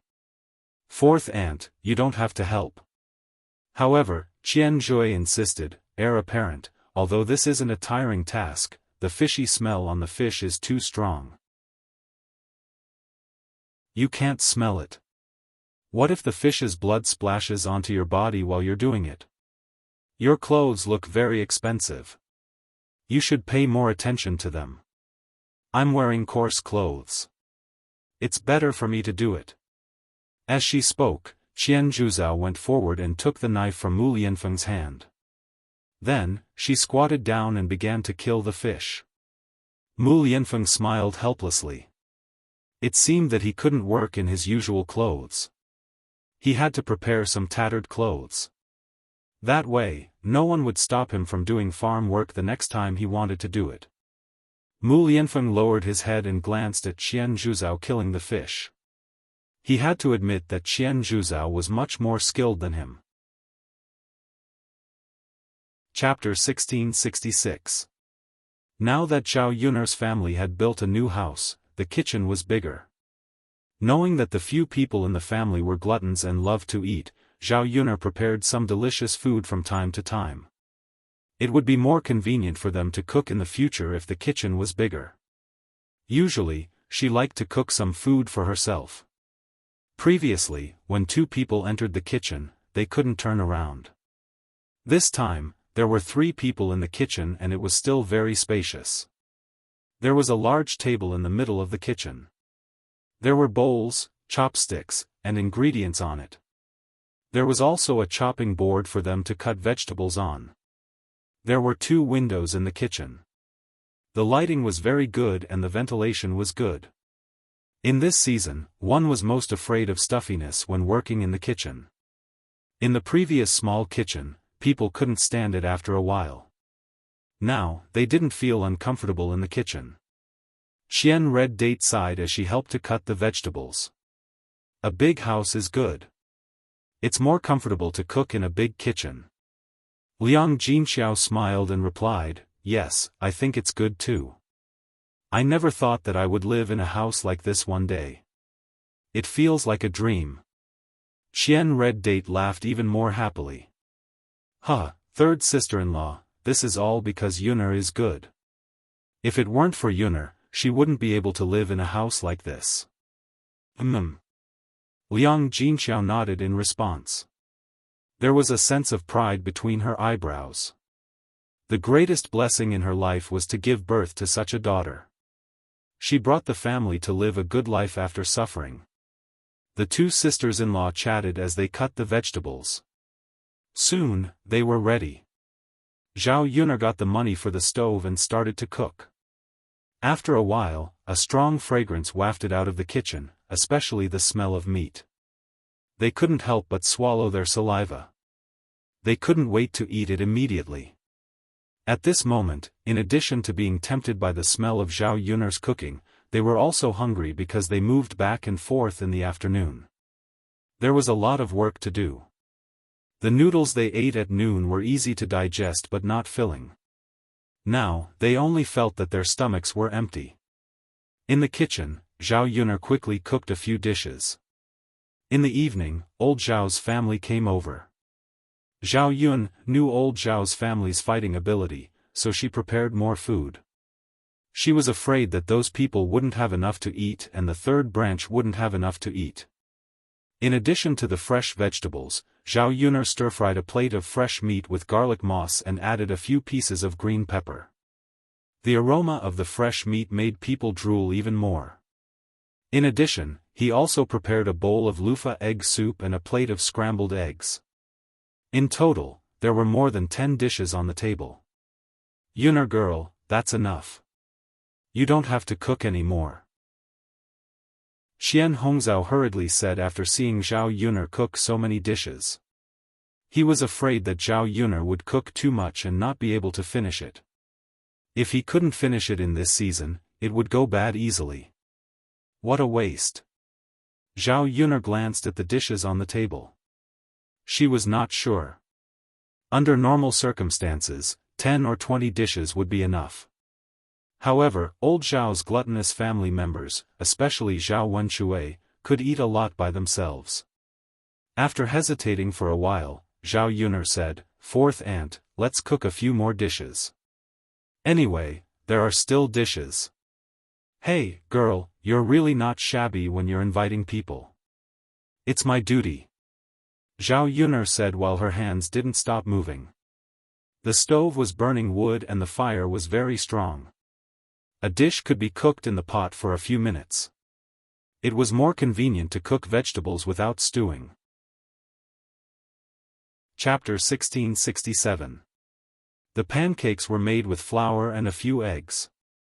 They were mixed together and then heated up in a pot. Some rapeseed oil was added and then dropped into the pot.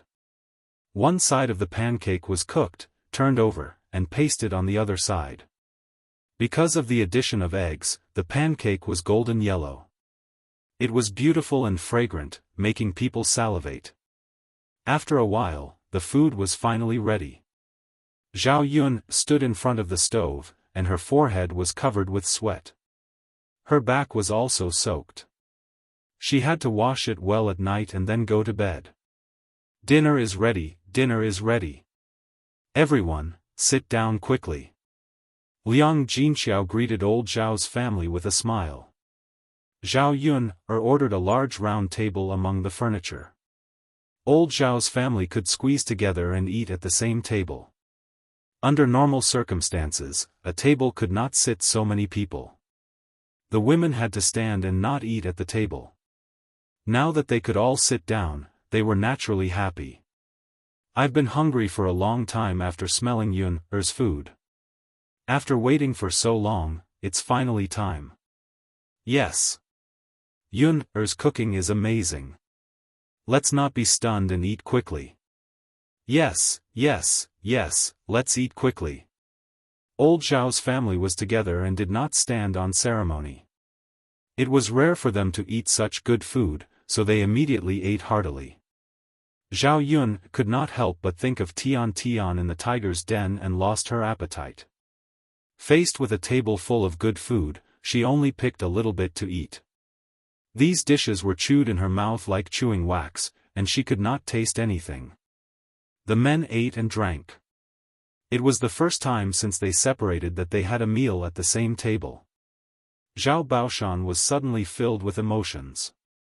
He was looking forward to seeing his family together and watching his family live in harmony.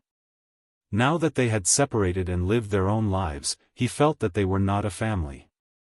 The women ate faster and soon finished their food and left the table. The men continued to raise their wine glasses and drink happily together.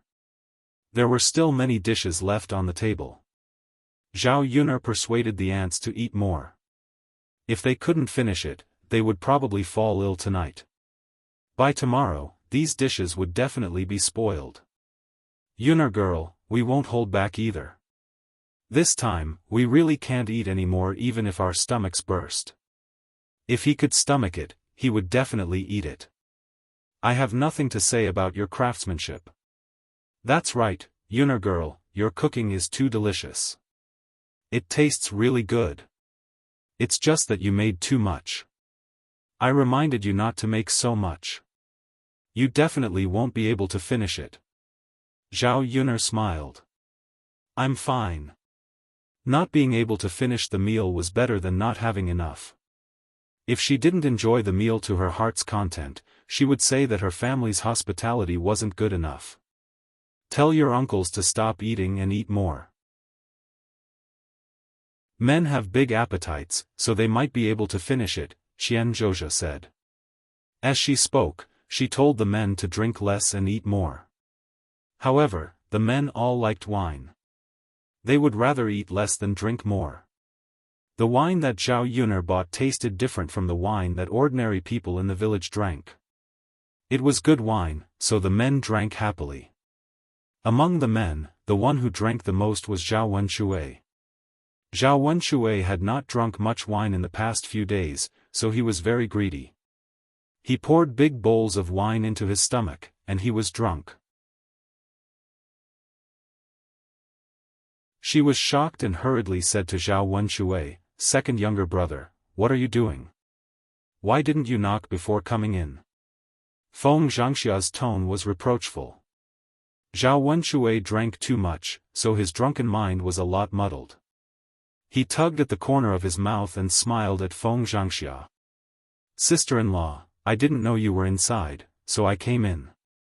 I need to pee." Feng Zhangxia tugged at the corner of her mouth. Her expression was a little ugly. She urged him in disgust. "Then hurry up and leave. You can come in when I'm done." Chapter 1669. Feng Zhangxia couldn't help but complain, "Second brother, as a man, why do you have to pee in the latrine pit? Why don't you just find a bush and make do with it?" Zhao Wenshui said drunkenly, "How can I do that? How can I make do with this kind of thing? Why can't I do it? Second brother, hurry up and get out. What if others see it?" Feng Zhangxia was even more impatient as she drove him away. If others knew that her sister-in-law's brother-in-law had seen her buttocks, they would definitely laugh at her. It wouldn't be a big deal, but it might be spread. She was someone who cared about her reputation and didn't want to hear any bad rumors about her. "Sister-in-law, your buttocks are so white, much whiter than my wife's." Zhao Wenshui's eyes were fixed on Feng Zhangxia's buttocks. Feng Zhangxia saw that Zhao Wenshui had no intention of leaving, and Zhao Wenshui's words. She was so scared that she quickly pulled up her pants. What are you talking about? Shameless. Bah." With that, Feng Zhangxia spat on the ground. Even if her stomach hurt, she didn't want to stay in the latrine pit. At this time, the drunk Zhao Wenshui really made people feel that he was dangerous. However, when Feng Zhangxia wanted to leave, Zhao Wenshui made it difficult for her to leave. Feng Zhangxia was so scared that her heart suddenly tightened. She frowned and questioned Zhao Wenshui angrily, "Second brother, what do you want to do?" Zhao Wenshui burped, and his breath smelled of alcohol. Then he smiled at Feng Zhangxia wretchedly and said, "Sister-in-law, your buttocks are so white. Let me touch them. Let me see if they are white and smooth." After hearing Zhao Wenshui's words, Feng Zhangxia was sure that Zhao Wenshui was really drunk and probably didn't know what he was talking about. How could a normal person say these things? He made it sound like a hooligan. Could Zhao Wenshui not tell who she was? She was his sister-in-law. Of all the people he could flirt with, he had to flirt with his sister-in-law. "I say, second brother, have you drunk too much? What nonsense are you talking about? Get out of my way, I'm leaving," Feng Zhangxia said as she nudged Zhao Wenshui. Zhao Wenshui had no intention of moving away and continued to pester Feng Zhangxia. Feng Zhangxia's arm was grabbed by Zhao Wenshui, and she couldn't escape at all. What are you trying to do? Hurry up and let me go, or I'll call for help," Feng Zhangxia threatened. Zhao Wenshui was drunk and did not know what fear was. He grinned and replied, "Hee, sister-in-law, I didn't want to do anything. I just wanted to touch your butt to see how it feels and whether it's white and smooth. Let me touch you, and I'll let you go once you're done." Zhao Wenshui's hooligan behavior scared Feng Zhangxia. This second brother really wanted to touch her butt. Her butt was for her man to touch, not Zhao Wenshui. Feng Zhangxia spat on Zhao Wenshui's face. "If you want to touch someone's butt, go touch your own wife. Why are you touching me?" Zhao Wenshui was slightly taken aback. Then, he wiped his face with his hand and sniffed. "Sister-in-law, your saliva smells better than my wife's. My wife has already touched your butt, and it's boring. Seeing that your butt is so white, I wanted to touch it and feel it. Feng Zhangxia wanted to punch Zhao Wenshui when she saw the vulgar smile on his face. Chapter 1670. Feng Zhangxia widened her eyes and threatened Zhao Wenshui, "You shameless thing, you're talking nonsense. If you dare to touch me, I'll ask your brother to chop off your hand. Let's see if you still dare to do that." Zhao Wenshui rolled his eyes and seemed to be thinking about Feng Zhangxia's words. "Sister-in-law, my brother and I are brothers. What's wrong with letting me touch his wife?" Feng Zhangxia was speechless. Zhao Wenshui actually said such shameless words. She was helpless. It was useless to reason with him. Let me do it." Feng Zhangxia tried to push Zhao Wenshui again. Zhao Wenshui drank too much and fell to the ground, unable to get up. Feng Zhangxia took this opportunity to run out of the latrine pit. She ran all the way to Zhao Yun's house and sighed in relief. Seeing that Zhao Wenshui didn't chase after her, it meant that there was no danger.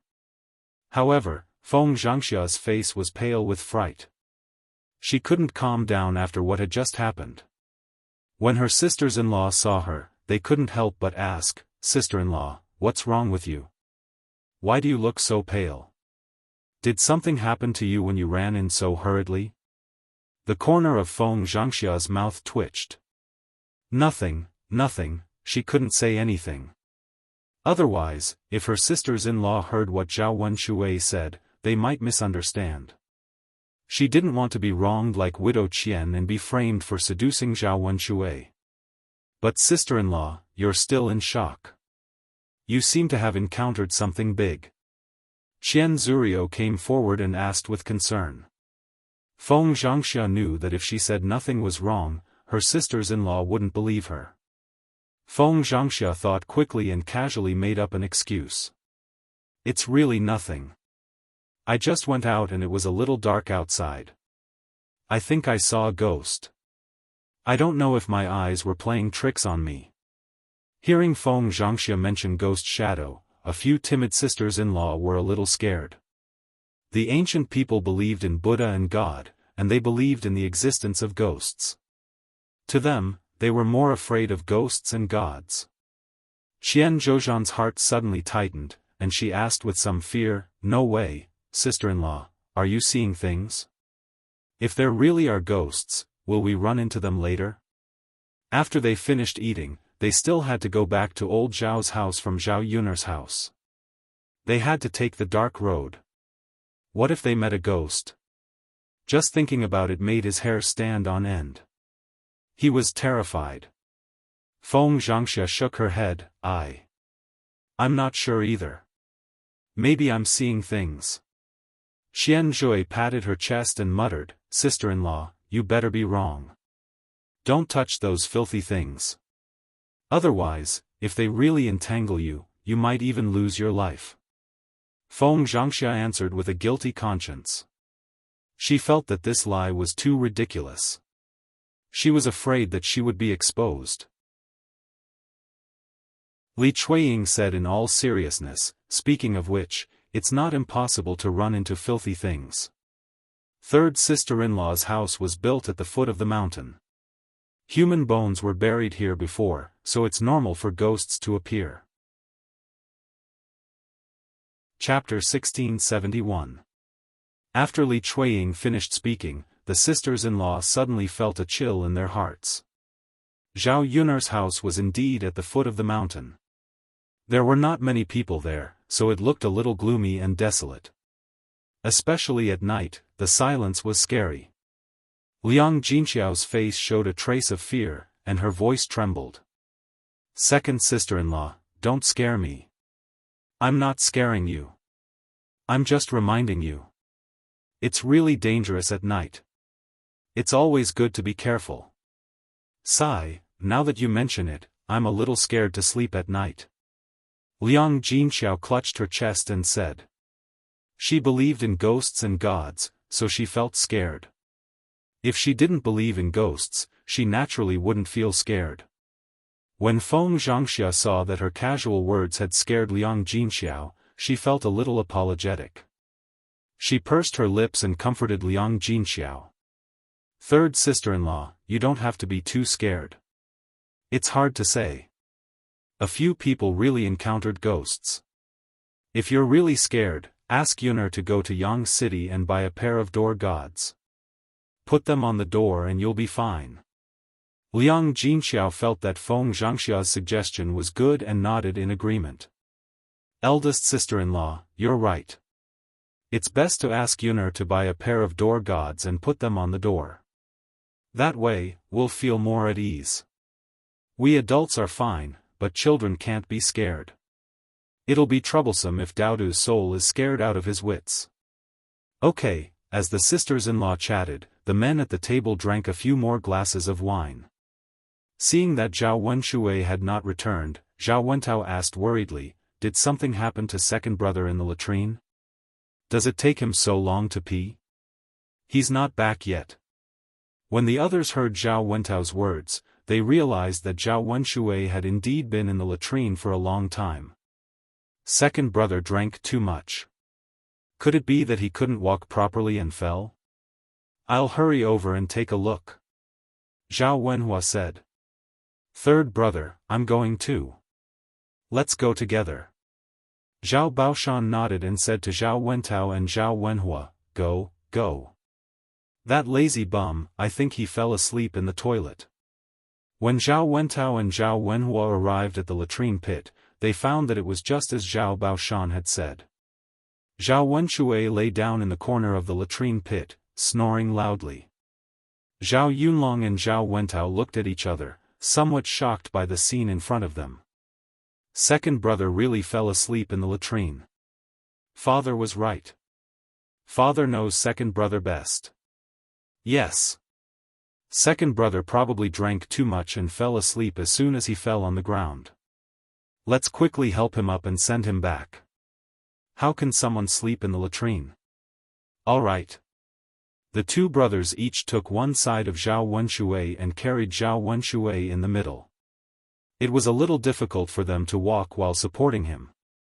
Zhao Wenshui's entire body was on top of the two brothers. It was very heavy.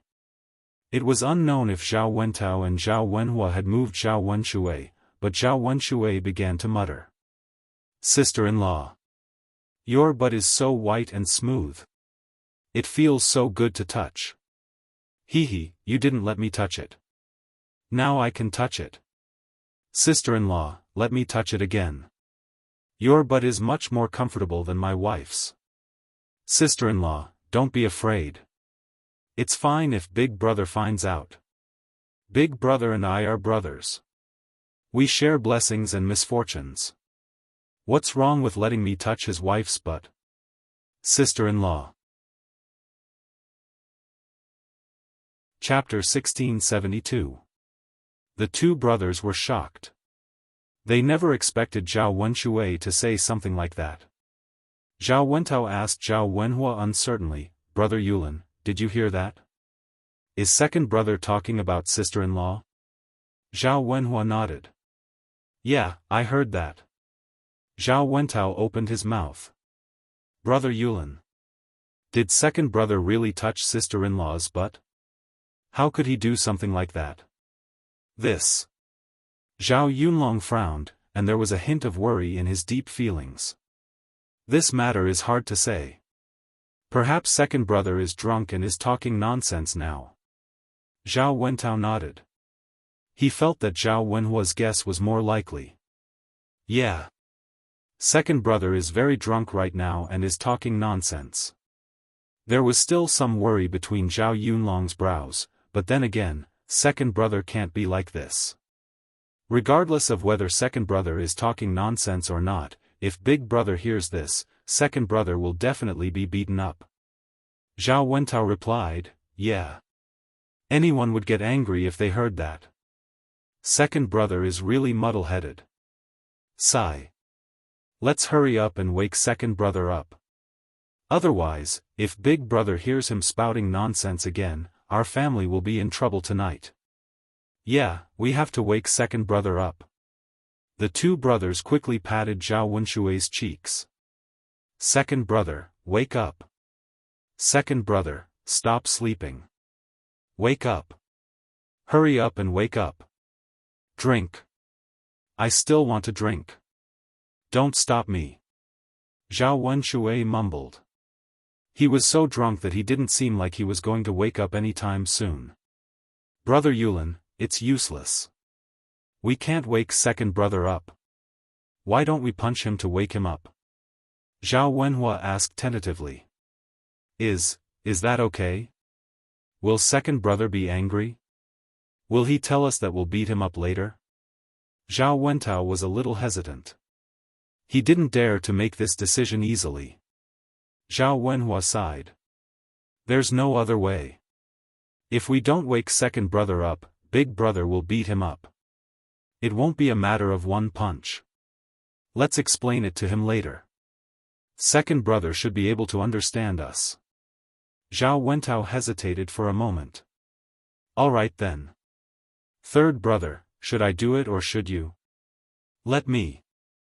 Zhao Wenhua raised his fist and punched Zhao Wentao in the face. Ah! Zhao Wenhua screamed in pain and woke up immediately. Following this, he covered his face and said, "Ouch, it hurts so much. It hurts so much. Third brother, why did you hit me? My face is swollen because of you. Second brother, you were talking nonsense when you fell asleep in the latrine." Zhao Wenhua explained. Zhao Wenshui didn't believe it. He felt that it was an excuse for Zhao Wenhua to beat him up. Nonsense? What nonsense am I spouting? Third brother, explain it to me clearly. Zhao Wenhua hesitated for a moment. How could he say what Zhao Wenshui said just now? Third brother, why aren't you saying anything? Did you lie to me on purpose because I didn't say anything? Did you just want to punch me? Zhao Wenhua hurriedly waved his hand. If he didn't explain it clearly, his second brother would misunderstand him. With a red face, Zhao Wenhua repeated what Zhao Wenshui said just now. That. Second brother, you said that sister-in-law's butt was white and smooth. It felt good to touch. Zhao Wenshui opened his mouth and recalled what happened before he fell asleep. He had chased after Feng Zhangxia and wanted to touch her butt. Feng Zhangxia's white butt was still deeply imprinted in his mind. Chapter 1673. Zhao Wenhua nodded heavily and said, "Yes, second brother. That's what you said. I'm not lying to you." Zhao Wenshui frowned and thought to himself, this is bad. If Zhao Wenhua and Zhao Wentao heard what he said, it would be terrible. If his eldest brother heard about it, his legs would be broken. Zhao Wenshui frowned. Zhao Wentao and Zhao Wenhua thought that Zhao Wenshui did not believe him. Second brother, third brother is telling the truth. I heard it too. That's what you said. Zhao Wentao confirmed. This. It can't be. You must have heard wrongly. Don't talk nonsense. If anything happens later, it'll be your fault. Zhao Wenshui and Zhao Wenhua were helpless. They were not talking nonsense. They were telling the truth. Second brother, since you're awake now, don't let it slip in front of big brother later. It's fine if we hear it, but if big brother hears it, he might get angry. I know. Zhao Wenshui answered impatiently. The three of them walked towards Zhao Yun's house. As soon as Zhao Wenshui entered the house, he met Zhao Baoshan's disdainful eyes. Second brother, did you fall into a cesspool or something? Zhao Wenshui smiled embarrassedly. Father, what are you talking about? If I fell into a cesspool, I would be smelly now. Zhao Wenhua explained, Father, second brother drank too much and fell asleep in the cesspool. You guessed it right. Zhao Baoshan rolled his eyes. The more he looked at Zhao Wenshui, the more disdainful he became. He was speechless when he thought that Zhao Wenshui really fell asleep in the cesspool. If you're drunk, then don't drink any more. Look at what you've become. Fortunately, you're at home. If you were anywhere else, you'd be a laughing stock. Zhao Wenshui could only lower his head and let Zhao Baoshan scold him without daring to talk back. He knew that if he dared to talk back, Zhao Baoshan would continue to nag him. Dad, don't say any more. Second brother drank too much today. He definitely won't do it again. Zhao Wenhua mediated. Zhao Baoshan snorted and didn't say anything else. Zhao Wenshui breathed a sigh of relief. When he walked over to the table, he caught a glimpse of Feng Zhangxia. Thinking of what he had just done, Zhao Wenshui felt guilty and couldn't help but look at Feng Zhangxia. He didn't know if his sister-in-law would tell his elder brother about this. If his elder brother knew about it, he didn't dare to imagine the consequences. However, Feng Zhangxia felt that Zhao Wenshui was looking at her and had some dirty thoughts. She couldn't help but frown. Her second brother was too much. It was fine if he went out to find other women, but he actually had ideas about her. Was she someone he could covet? No. No matter what, she couldn't be targeted by Zhao Wenshui. She had to teach Zhao Wenshui a lesson later and see if he still dared to do it. Sister-in-law, what's wrong? Seeing that Liang Jinxiao was suddenly lost in thought, Qian Hongxia patted Feng Zhangxia a few times. No, nothing. Feng Zhangxia came back to her senses and replied weakly. She didn't look good. At the dining table, the men continued to drink wine. However, Zhao Yun had made too much food. The men ate until their stomachs burst, but there was still a lot left. Chapter 1674. Zhao Baoshan pointed at the leftover dishes on the table with a look of pity in his eyes. It's okay. It's fine if we can't finish it. It's better than not having enough. It's not easy to make a meal, so we have to make it more sumptuous, Zhao Yun said indifferently. She wouldn't feel bad about such a small amount of food. There were so many people who didn't want to keep leftovers. When the men drank, a lot of wine dripped into the dishes. Even if the dishes didn't go bad overnight, she couldn't eat them. Sigh. Zhao Baoshan sighed and felt a little sorry for her. Dad, I can't eat anymore. You guys continue. Zhao Wenhua called out. Zhao Wentao and Zhao Wenshi also waved their hands. I can't drink anymore either. I'm too full. Among the men at the table, only Zhao Wenshui was still eating. He ate with gusto and relished in the food. Zhao Baoshan glanced at Zhao Wenshui. He couldn't understand. Zhao Wenshui ate the most tonight. Why was he the only one who could still eat when everyone else was full? Wenshui, aren't you full? Why are you still eating? Zhao Baoshan asked casually. Zhao Wenshui was burying his head in eating. When he heard Zhao Baoshan's words, he raised his head and replied nervously, I'm fine. Zhao Wenshui was afraid that Zhao Baoshan wouldn't let him eat anymore, so he was a little worried. It would be a waste if he didn't finish this table of good food. He finally had a good meal. If he ate today, he wouldn't be able to eat anything good tomorrow, the day after, and for a period of time in the future. Therefore, it was a profit to eat as much as he could. Is that so? Zhao Baoshan's eyes revealed a trace of shock. How big was his second brother's belly? After drinking so much wine and eating so many dishes, he could still continue eating. Zhao Wenshui replied angrily, Yes. Father, I didn't eat too much.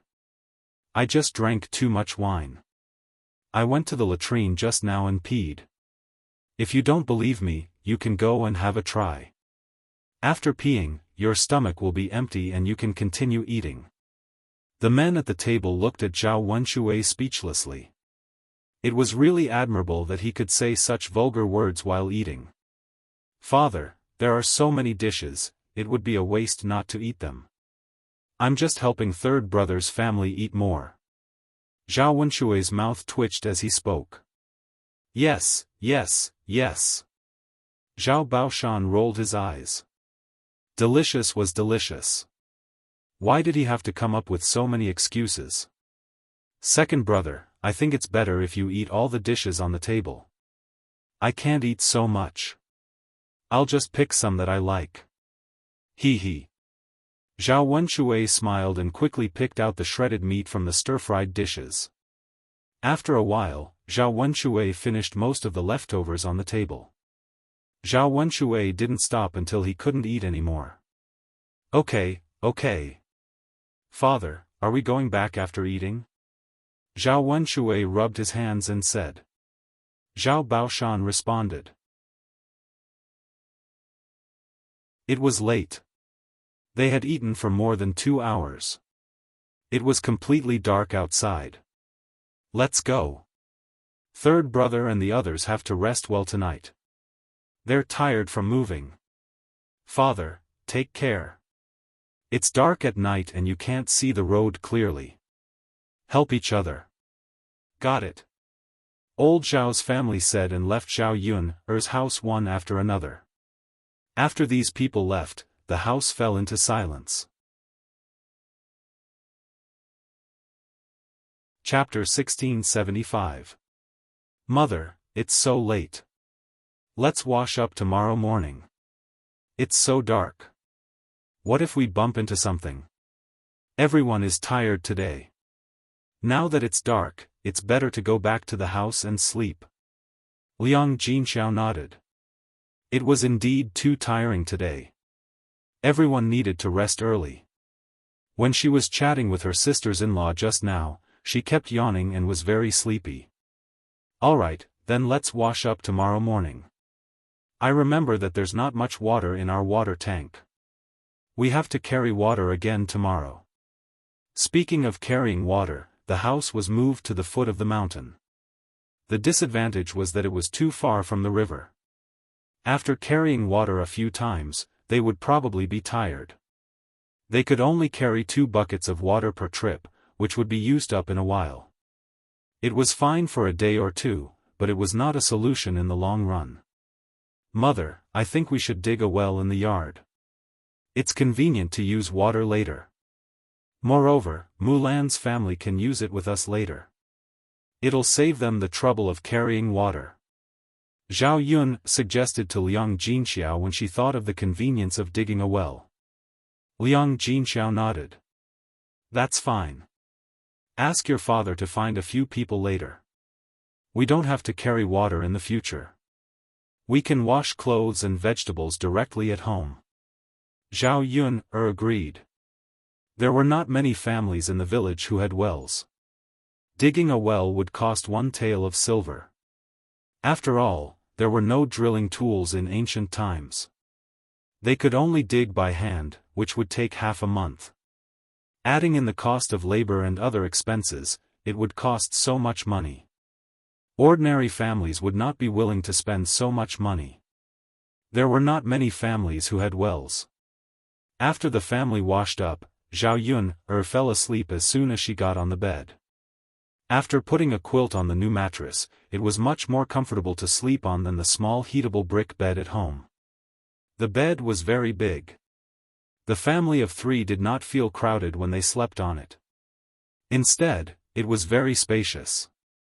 It felt like she was sleeping on a 21st century bed. It was more comfortable. The next morning, when Zhao Yun woke up, Liang Jinxiao had already cleaned up the bowls and chopsticks from last night. Zhao Yun couldn't help but ask, Mother, why are you so busy? You didn't even greet me. Liang Jinxiao smiled softly and said, Haha, it's okay. There aren't too many bowls and chopsticks. It's not tiring to be busy. Mother saw that you were sleeping soundly, so how could I wake you up? You were too tired yesterday. Zhao Yun sighed helplessly. Her cheap mother was like this. She liked to take on all the work herself. After breakfast, Zhao Yun went to Mulan's house. Yesterday, Zhao Yun'er's family was busy moving, but Mulan didn't move. Instead, she moved today. Mulan's family had more things than Zhao Yun'er's family, but Mulan's family had a lot of people. Her brother, Zhao Tianan, was not stupid. He took the initiative to help Mulan move. Zhao Yun'er knew that Zhao Tianan was so diligent because of Mu Hin. Early in the morning, after Mulan's family finished breakfast, they started to tidy up the house. They usually didn't pay attention to the big and small things, but when they really moved, they felt that there were a lot of things. It was originally a happy occasion, but the Mu family's generosity and old lady Mu felt uncomfortable no matter how they looked at it. They felt uncomfortable because they felt that Mulan's family lived in a big house, a good house, while their family had to huddle in a shabby thatched hut. There was a saying that there was no harm without comparison. If others lived a hard life like you, you wouldn't feel uncomfortable. If others lived better than you, you would feel sad and uncomfortable. Chapter 1676. If you knew, you wouldn't have split up in the first place. Now I know why you made such a fuss. Wasn't it because you despised me for being an old woman? Now that you're living a good life, you don't even bring me along. I really raised a son for nothing. He's so unfilial. After Mrs. Zhu finished speaking, Madame Qi added, "That's right, mother. Although we've split up, you're still second brother's mother. No matter what, you have to take care of your own mother. How can second brother not bring you along when he's living in a big house?" Mrs. Zhu snorted softly. If only he had the heart. Why did God let me give birth to such a heartless son? I raised him for nothing all these years. That's right, mother.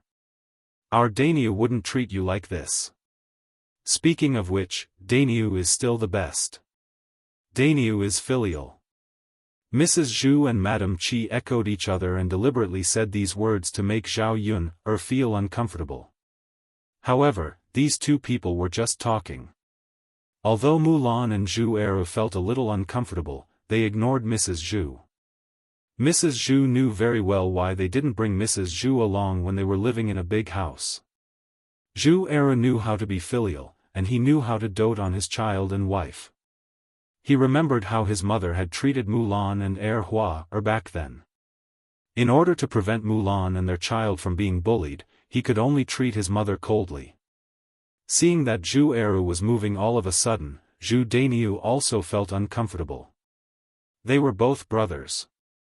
How could he be happy that his younger brother was living a better life than him? Later on, others would say that he, the older brother, was not as capable as the younger brother. Zhu Dainyu's eyes turned. He leaned in front of Zhu Eru and said to him, "Second brother, you're going to live in a big house. You don't want your house anymore, right?" Zhu Eru wasn't sure if he wanted it. Although it was useless now, what if he needed it in the future? He then replied to Zhu Dainyu, "Big brother, why are you asking this?" Zhu Dainyu smiled and said, "Didn't I find a job for third brother?" Third brother had already accepted more than a dozen people in the village to teach children how to read and write. Seeing that he was about to be taught, he had to find a place. The other houses are all occupied. Your house is just right for third brother to use. When Zhu Eru heard this, he fell into deep thought. He had heard of this before, but he didn't know how his big brother came up with this idea. With his third brother's character, if he were to teach, he might even ruin the child. But it was hard for him to say. Compared to Zhu Sanlu staying at home and not doing anything, finding such a job for Zhu Sanlu was indeed a good idea. Zhu Eru replied, "All right then, big brother. I'll leave the room to third brother." "That's good." Zhu Dainyu felt much better. Now that the place was bigger, he could take in a few more children. Relying on this, they could make a lot of money. When they accumulated more money, they could also build a big house. At that time, they wouldn't have to envy the second branch. If they built a big house, their lives would be as comfortable as the second branch. It was useless to be jealous of the second branch now. If they had the time, they might as well think about how to earn more money. Zhu Dainiu was still very confident about making a fortune by letting Zhu Sanlu teach children how to read and write. Chapter 1677. When it was close to noon, Mulan's family had finally finished moving and were preparing to rest and prepare some food for a good meal. Unexpectedly, Mulan's maternal family came. It was Mu Dade, Old Lady Mu, and Mulan's stepmother, Luo Tsueyu. The three of them walked over. Mu Dade and Old Lady Mu were fine and did not feel tired after walking for a few miles. However, Luo Tsueyu was fat and could not stand the torment. When she reached Mulan's house, she was so tired that she could barely breathe. When Old Lady Mu reached the family Zhu's courtyard, she shouted at the top of her lungs, "Laslan, come out. Come out." Mulan came out of the house with a frown.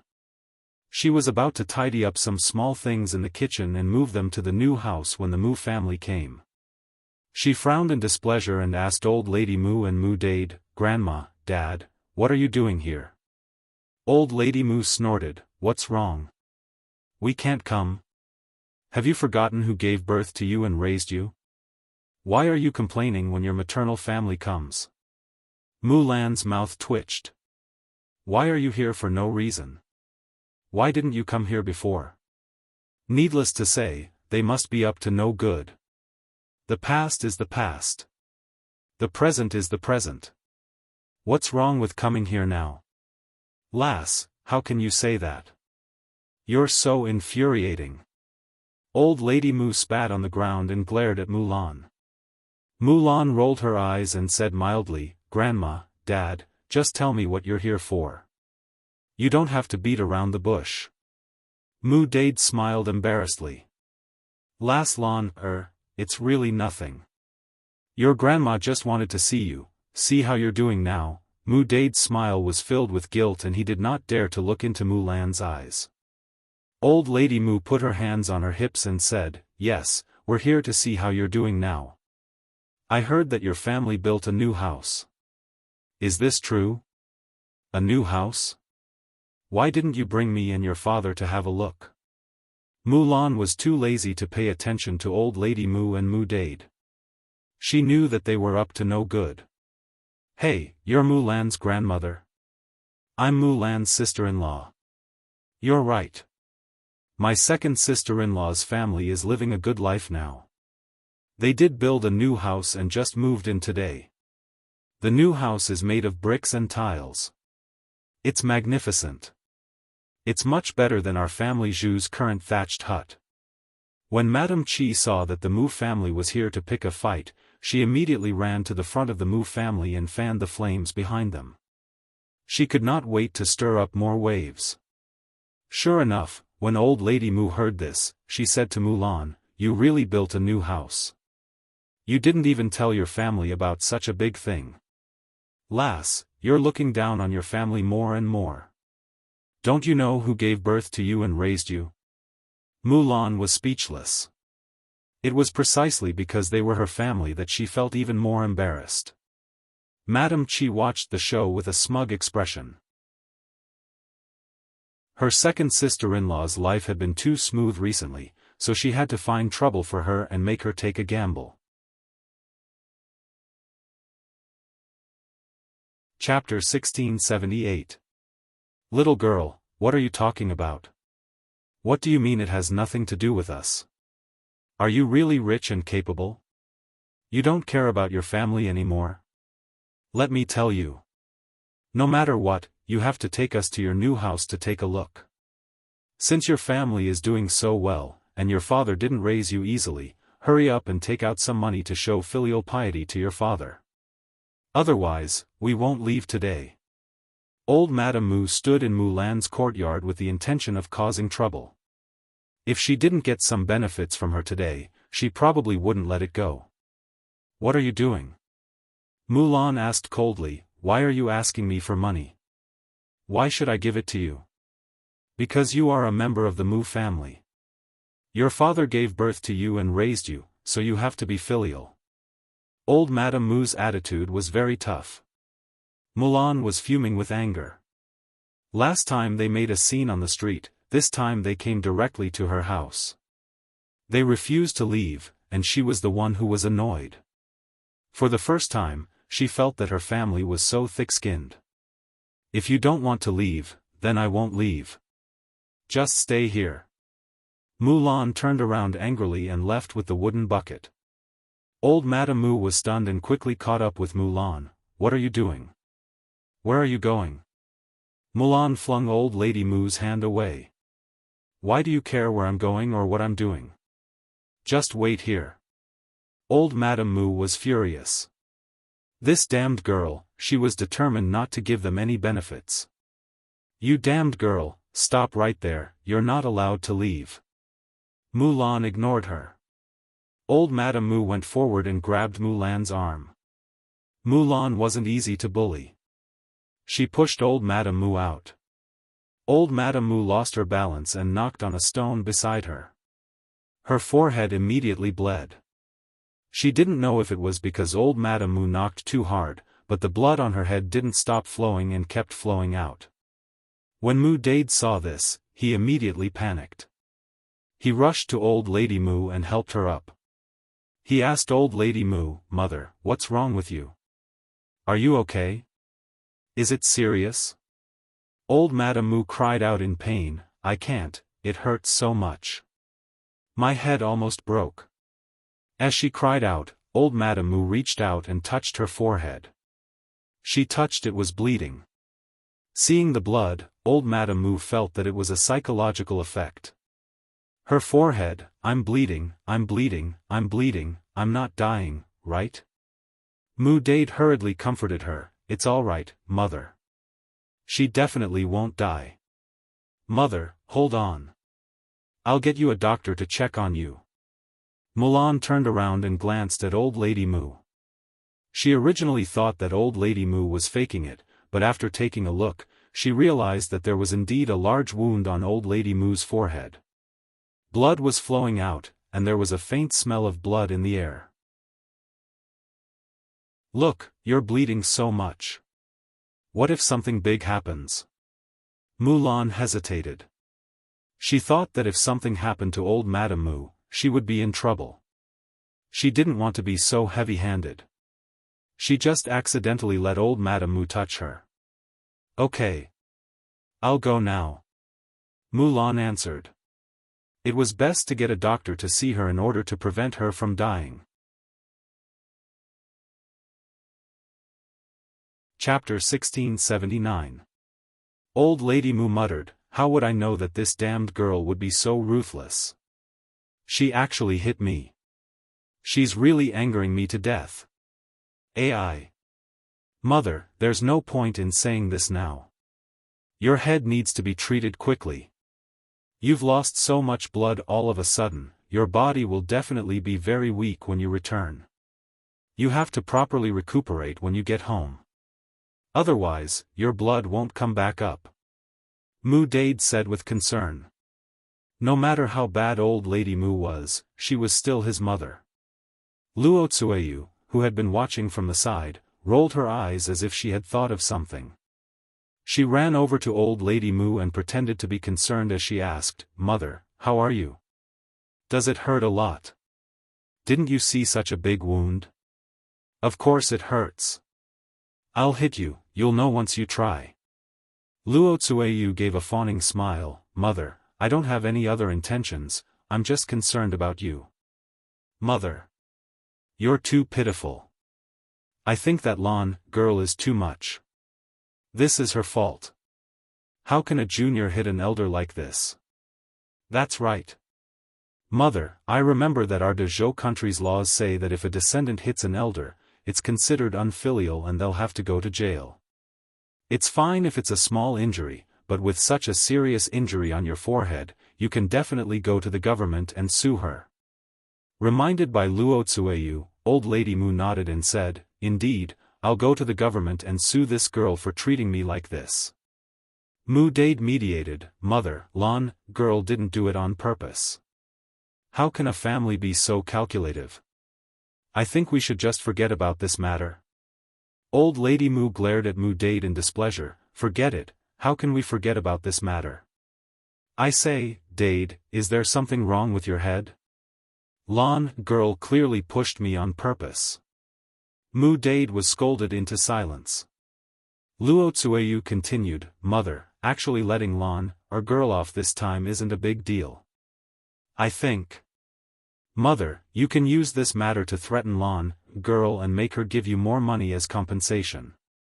Isn't it better to spend some money on you than to let her go to jail and suffer a jail sentence? Old Lady Mu was suddenly enlightened by Luo Tsueyu.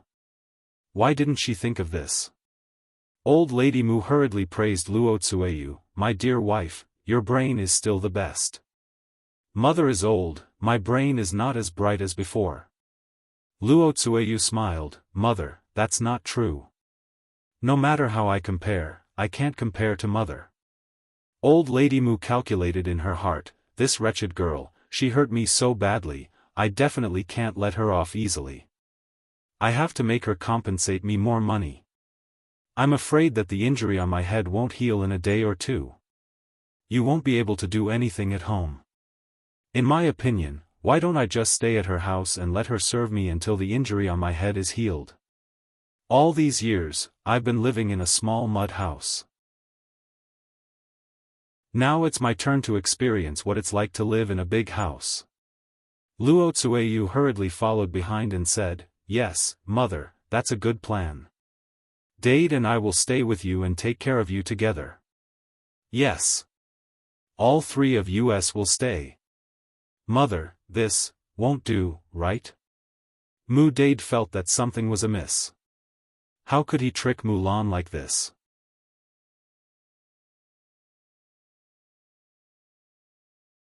Chapter 1680. Mother. Mu Dade didn't know what to say. His mother was used to being domineering, so he basically listened to her in everything. Alright, Dade, don't say any more. I'll make my own decision. After all, I'm the one who got hurt. Luo Tsueyu wiped her mouth and said. Sigh. Mu Dade had no choice but to stop talking. After a while, Mulan brought Dr. Sun over. Dr. Sun, this is my grandmother. Please take a look at her. Dr. Sun nodded and said, Okay. With that, Dr. Sun squatted in front of Old Lady Mu and checked her wound. This injury isn't light, but fortunately, it's just a little bit of blood. It's not a big deal. You just need to recuperate and eat something to replenish your blood. After hearing Dr. Sun's words, Mulan breathed a sigh of relief. It was fine as long as she didn't die. If Old Lady Mu died, then she would be charged with murder. This was a big crime that she couldn't bear. She couldn't implicate herself because of the shameless Mu family. It wasn't worth it. Mother, the doctor said you're fine. Mu Dade said. Old Lady Mu held her forehead and pretended to be in pain. Fine? How can I be fine? My head hurts a lot now.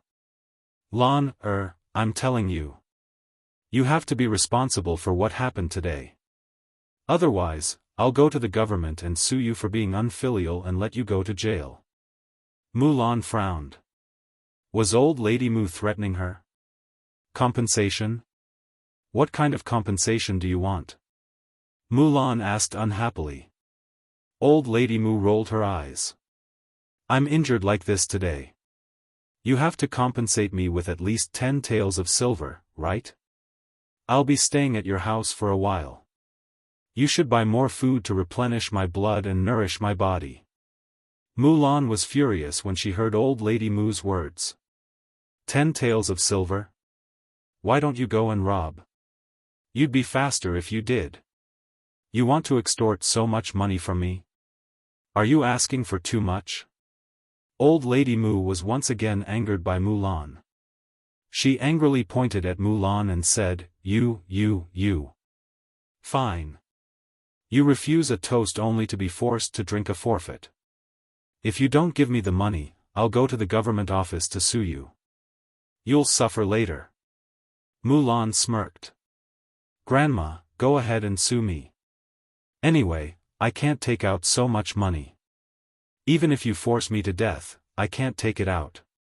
Why don't I go to jail? You. Old Lady Mu was so angry that she couldn't speak. She originally wanted to use this to threaten Mulan, but Mulan didn't seem to care at all.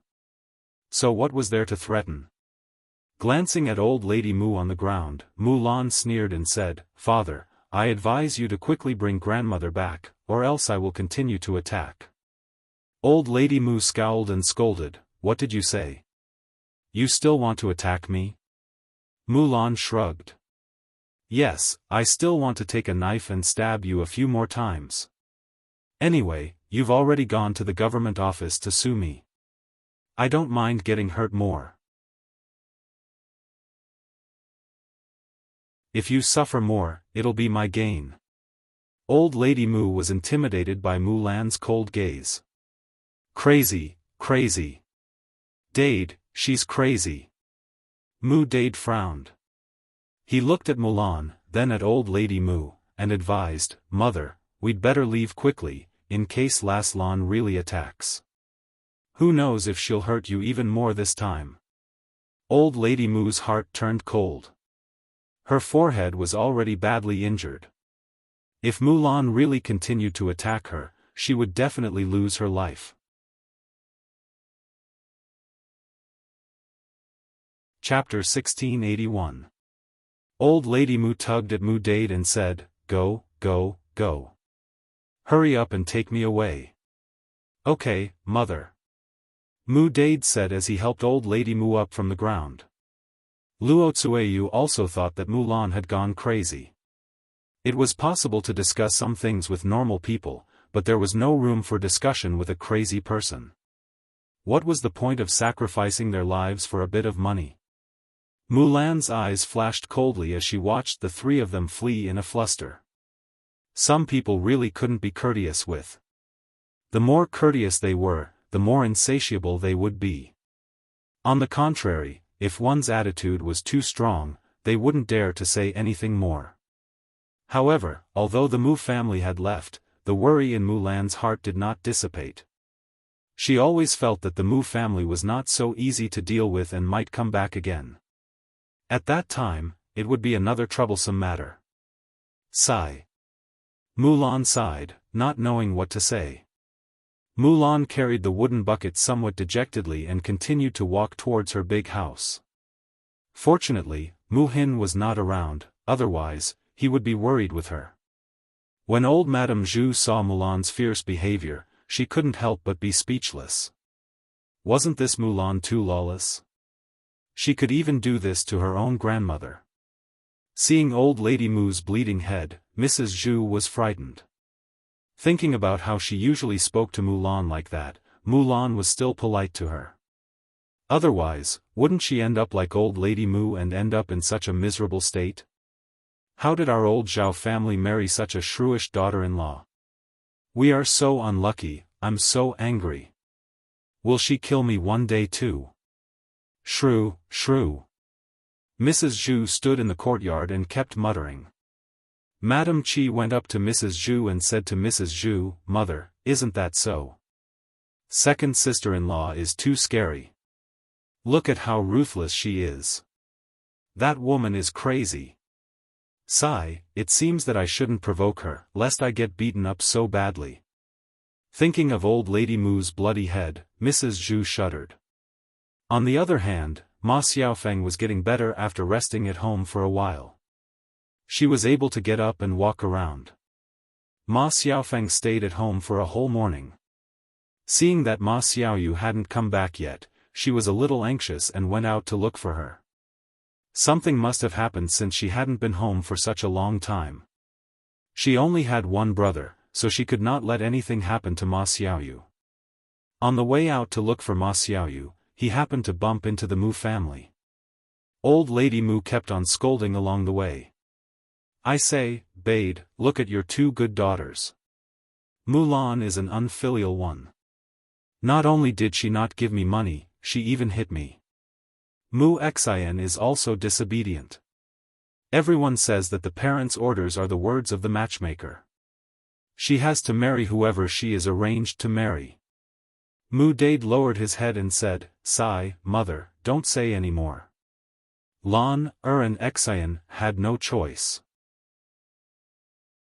Old Lady Mu glared at Mu Dade. "You only know how to speak up for those two wretched girls. Dade, aren't you worried about mother? Look at the wound on my head. It's so infuriating." Luo Tsueyu agreed, "That's right, mother. I think Mulan is too much. She doesn't care about mother at all. We came here for nothing this time. We worked ourselves to death and walked a few miles to get here, but we didn't get anything." Chapter 1682. Mother, there's no other way. We just can't get it or fight for it. Let's just forget about it. What if the next time we come over like today, we'll suffer a huge loss? Luo Tsueyu thought about it and persuaded her mother. Even if the Mu family really made a fuss next time, she wouldn't come over. Walking back and forth twice was really tiring. She was so fat that she couldn't stand the torment at all. Now, she was panting heavily after taking a few steps. "Wife, what you said makes sense, but I just can't accept it. She gave birth to a daughter, and the daughter only cared about her family. She saw that our Dade gave birth to her. Sure enough, a daughter shouldn't be raised. It's a waste of food. But I didn't see Mu Hin today. Mother, is Mu Hin at Mulan's house? Didn't you say that girl's temper is better than Mulan's? If we start with her, will it?" Luo Tsueyu muttered. Old Lady Mu nodded. "Mu Hin's temper is indeed much better, but she's staying at Mulan's house now. What can we get from her? We should start with Mulan." As they were talking, Ma Xiaofan heard about Mulan and Mu Hin. She also sorted out the meaning of the Mu family's words. They wanted to get some benefits from Mulan and her sister. She immediately came up with a plan and went up to the Mu family. "Are you Mulan and Mu Hin's family?" Ma Xiaofan asked. Old Lady Mu glanced at Ma Xiaofan and asked, "Who are you?" Ma Xiaofan smiled and introduced herself. "I'm from this village. I heard you talking about them just now, so I wanted to have a chat with you." "What do you want to talk about?" "What do we have to talk about with you?" Old Lady Mu retorted in annoyance. Ma Xiaofan smiled embarrassedly. "There's really nothing to talk about with me, but after listening to your words, I just want to remind you that you actually have a way to get the money." Old Lady Mu pondered for a while and stared at Ma Xiaofan. "What way? Tell me." Ma Xiaofan chuckled. Actually what? Haven't you heard? Mu Hin is getting married. And it's the richest family in our village. They've built more than 10 houses. They have as much money as they want. It was estimated that they would have to hold their wedding soon. Since you are her maiden family, could it be that she didn't discuss such a big matter with you? I think they'll give a lot. After Ma Xiaofeng finished speaking, Old Lady Mu's eyes lit up. "Miss, are you telling the truth? You're not lying to us, are you?" Ma Xiaofeng pursed her lips and smiled. "Why would I lie to you? You can just ask around in the village and you'll know." Old Lady Mu nodded and replied, "That's true. You don't have to lie to us." After Old Lady Mu finished speaking, she turned to Mu Dade and said, "Dade, did you hear that? Mu Hin's life is so good that she's going to marry into a rich family. These two girls are getting more and more out of hand. Don't tell me that Mu Hin's marriage doesn't need to be discussed with us. It's her parents' orders and her matchmaker's words. Even if we don't force her, we don't have to agree to who she wants to marry. If they want to take Mu Hin back, they have to give us a betrothal gift. Otherwise, we'll go and make a scene. This time, we can at least get some money back to live a good life." Chapter 1683. Mu Dade felt a little guilty towards Mu Hin after what happened last time. Now that Mu Hin had finally found a good family to marry, how could he have the nerve to continue causing trouble? Old Lady Mu did not think so. What's wrong with this? This is how it should be. Dade, you're Mu Hin's daughter. When your daughter gets married, shouldn't the groom discuss it with you? If the betrothal gifts aren't for you, are they going to be sent to Mulan? That wretched girl will benefit for nothing. Mu Dade frowned. He still felt that something was wrong. Mother, all right, I'll decide on this matter. Don't say anything else. In any case, we can't let those two girls benefit. Old Lady Mu said angrily. Today, she had a big cut on her forehead. She had to heal it no matter what. Mother, if we really want to decide on this matter, let's go back today first. Your head injury is so serious. It's not good for us to go to someone's house. We'll come over and discuss it with the groom another day. What do you think? Old Lady Mu nodded. That's fine. My head feels like it's about to explode. I have to hurry back and rest and recuperate. Mu Dade heaved a sigh of relief. Coaxing Old Lady Mu back home was the most important thing for now. Before leaving, Old Lady Mu took Ma Xiaofeng's hand and said gratefully, "Girl, thank you so much.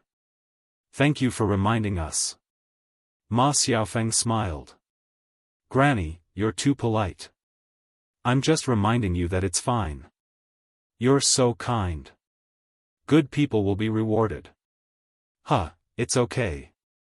Then we'll leave first." "Okay, take care." Ma Xiaofeng waved at the Mu family. Looking at the Mu family's departing figures, Ma Xiaofeng's lips curled into a smug and calculating smile. Looking at the Mu family's attitude, they must be greedy. She boasted that Zhao Yun's family was rich and powerful, so the Mu family would naturally ask for more betrothal gifts. Previously, Zhao Tianan liked to recommend her, but because her mother asked for 50 taels of silver as a betrothal gift, Zhao Tianan gave up. Then, he slowly hooked up with Mu Hin. If the Mu Hin family were to make a fuss now, they would need a lot of money. Then, Zhao Tianan might not be willing to marry Mu Hin. When that time came, wouldn't she have a chance? It would be best if there was some animosity between Mu Hin and Zhao Tianan. The more she thought about it, the more proud Ma Xiaofeng felt. She was too quick-witted. After going through so many things, she understood that she had to rely on herself to fight for many things. If you don't fight for it, no one will be willing to fight for you. In order to achieve his goal, he would do anything. As long as he succeeded in the end, what did it matter if others said a few words? Putting away the pride in her heart, Ma Xiaofeng remembered today's business. She still had to find her younger brother. After looking around the village, she finally found Ma Xiaoyu in the fields outside the village. Because there was nothing to eat at home, and Ma Xiaoyu was a child, she couldn't run to town or Yang City to buy food, so she went to the fields outside to dig for some wild vegetables. Children in the countryside could basically recognize some wild vegetables. Children from poor families were able to take care of the household early. Ma Xiaofeng and Ma Xiaoyu lost their father when they were young, so it was even more so. Ma Xiaoyu dug for wild vegetables the whole morning, and her basket was almost full. Just as she was about to carry the basket home, a few children suddenly ran in front of Ma Xiaoyu and pushed her into the rice field. Chapter 1684. Her face and hair were also covered in mud. She was filthy. Ma Xiaoyu did not cry. Instead, she got up from the paddy field and glared angrily at the children who had pushed her into the paddy field. "What are you doing? Why did you push me?" Ma Xiaoyu questioned. The children giggled and stuck their tongues out at Ma Xiaoyu.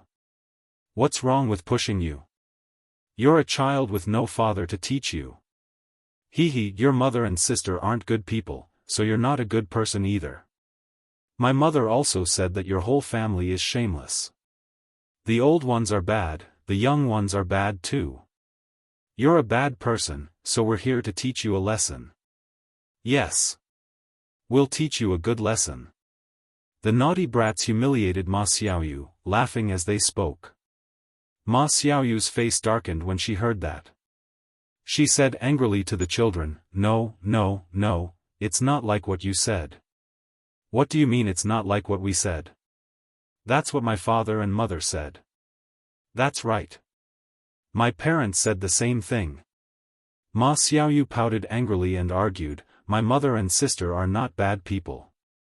I'm not a bad person either. Don't talk nonsense. I'll beat you up if you keep talking." "Huh, you dare to beat us up? There are so many of us. Can't we beat you?" "Everyone, beat him to death. He's a bad child. He wants to bully us." "Yes, beat him up." Ma Xiaoyu clenched her fists. When she saw the children rushing over, she also started fighting with them. However, he was only one person and was outnumbered. Soon, he was pinned to the ground and beaten by the children. When Ma Xiaofan went over, she happened to see Ma Xiaoyu being beaten up. Seeing that Ma Xiaoyu's face was bruised and swollen, Ma Xiaofang's heart tightened. She rushed over and pushed away the children who were surrounding Ma Xiaoyu. "What are you doing? Who told you to be so cruel at such a young age? Go back and look for your parents." Ma Xiaofang reprimanded angrily. However, the children were used to being naughty. How could they be afraid of Ma Xiaofang's threat? "So be it. We didn't hit the wrong person. Your whole family is bad people, so it's only right to beat you up. Yes, you should be her. My mother said that your family likes to seduce men. You shouldn't have stayed in the village." When Ma Xiaofang heard this, she couldn't control her anger. "Fine. How dare you scold others and spout nonsense? If your parents don't educate you, I will help them educate you." As Ma Xiaofang spoke, she rolled up her sleeves and prepared to beat him up. The kids were smart. They knew that Ma Xiaofang was bigger than them, so they probably couldn't beat her. They all ran away like a gust of wind. Ma Xiaofang couldn't catch up with them. After a while, the children who bullied Ma Xiaofang ran away. Ma Xiaofang didn't chase after them. However, she couldn't get rid of the anger in her heart. Thinking of the children's words, Ma Xiaofang knew that the villagers were still talking behind their backs about what had happened to their family, especially the gossipy women. They liked to talk about other people's faults and made fun of them. Their family wouldn't be able to raise their heads in the village. Ma Xiaofang felt like there was something pressing down on her heart. She felt like she couldn't breathe. Chapter 1685. Sob sob sob, sob sob sob. Ma Xiaofang rushed to Ma Xiaoyu when she saw her crying pitifully. She asked Ma Xiaoyu, "Xiaoyu, what's wrong? Are you in pain? Let me take a look." Ma Xiaoyu shook her head. "Sis. I'm fine." "Then why are you crying?" Sob sob sob. "Sis. They're scolding me, you and Mom. I feel terrible when I hear that." Sob sob sob, "Sis, they're too much." Ma Xiaofang sighed when she heard that. How could she feel good about it? Ma Xiaofang patted the back of Ma Xiaoyu's hand and said, "Xiaoyu, let's not listen to what others say. It's fine as long as we know what we're like." Ma Xiaoyu answered in a voice as soft as a mosquito's. Ma Xiaofang's heart ached when she saw her younger brother being bullied to this extent. She quickly comforted Ma Xiaoyu. "Xiaoyu, let's bear with it a little longer. Trust me, I'll definitely lead you and Mom to a good life. I'll never let you be bullied again." Since they couldn't stay in the village any longer, she had to think of a way. If they had the money, they could move out of the village and live in Yang City or a town. No one would recognize them and they wouldn't say such things again. She was fine with it, mainly because she couldn't accept it when she saw others bullying Ma Xiaofan and her younger brother. Ma Xiaoyu was already exhausted from taking care of them as a young child. Now, she had to endure the bullying and scolding of the other children in the village. Sob, sob, sob. Ma Xiaoyu sobbed and wiped away the tears at the corners of her eyes. She looked very sad. Ma Xiaofan tugged at Ma Xiaoyu's hand and said, "All right, Xiaoyu, let's go. Let's go home. You're injured. I'll treat it for you. Also, your clothes are dirty. You'll have to change quickly." Ma Xiaoyu answered and tidied up the wild vegetables that she had dug. Ma Xiaofan sighed. Although she wasn't the one who was injured this time, she felt even sadder. Mulan went to the house on the mountain. Seeing Mulan in a daze, Zhao Yun went up to her and asked with concern, "Sister-in-law Mulan, what's wrong?" Mulan was slightly stunned. She snapped back to her senses and pursed her lips. It's nothing. It's obvious that you're lying. How can you say that it's nothing?" Zhao Yun glanced at Mu. She knew that when she was a liar, she would always blink her eyes listlessly. Mulan sighed and told him what had happened earlier. When Zhao Yun heard that, she was very angry. The Mu family, what they doing? She was they now, question mark. She sympathized with Mulan's experience. At the same time, she agreed with what Mulan had done. Those people had to be taught a lesson when they came to cause trouble. Otherwise, they would not know their place and continue to cause trouble. "Sister-in-law Mulan, tell me the next time they come. I'll use a knife to scare them. Let's see if they're still afraid of death." Zhao Yun reminded Mulan. Yes, I know, Yun, but I can't trouble you with this. I know how to deal with them myself. The only thing I'm worried about now is that my grandmother and the others will sue me to the authorities." Mulan sighed as she spoke. There was a trace of worry between her brows.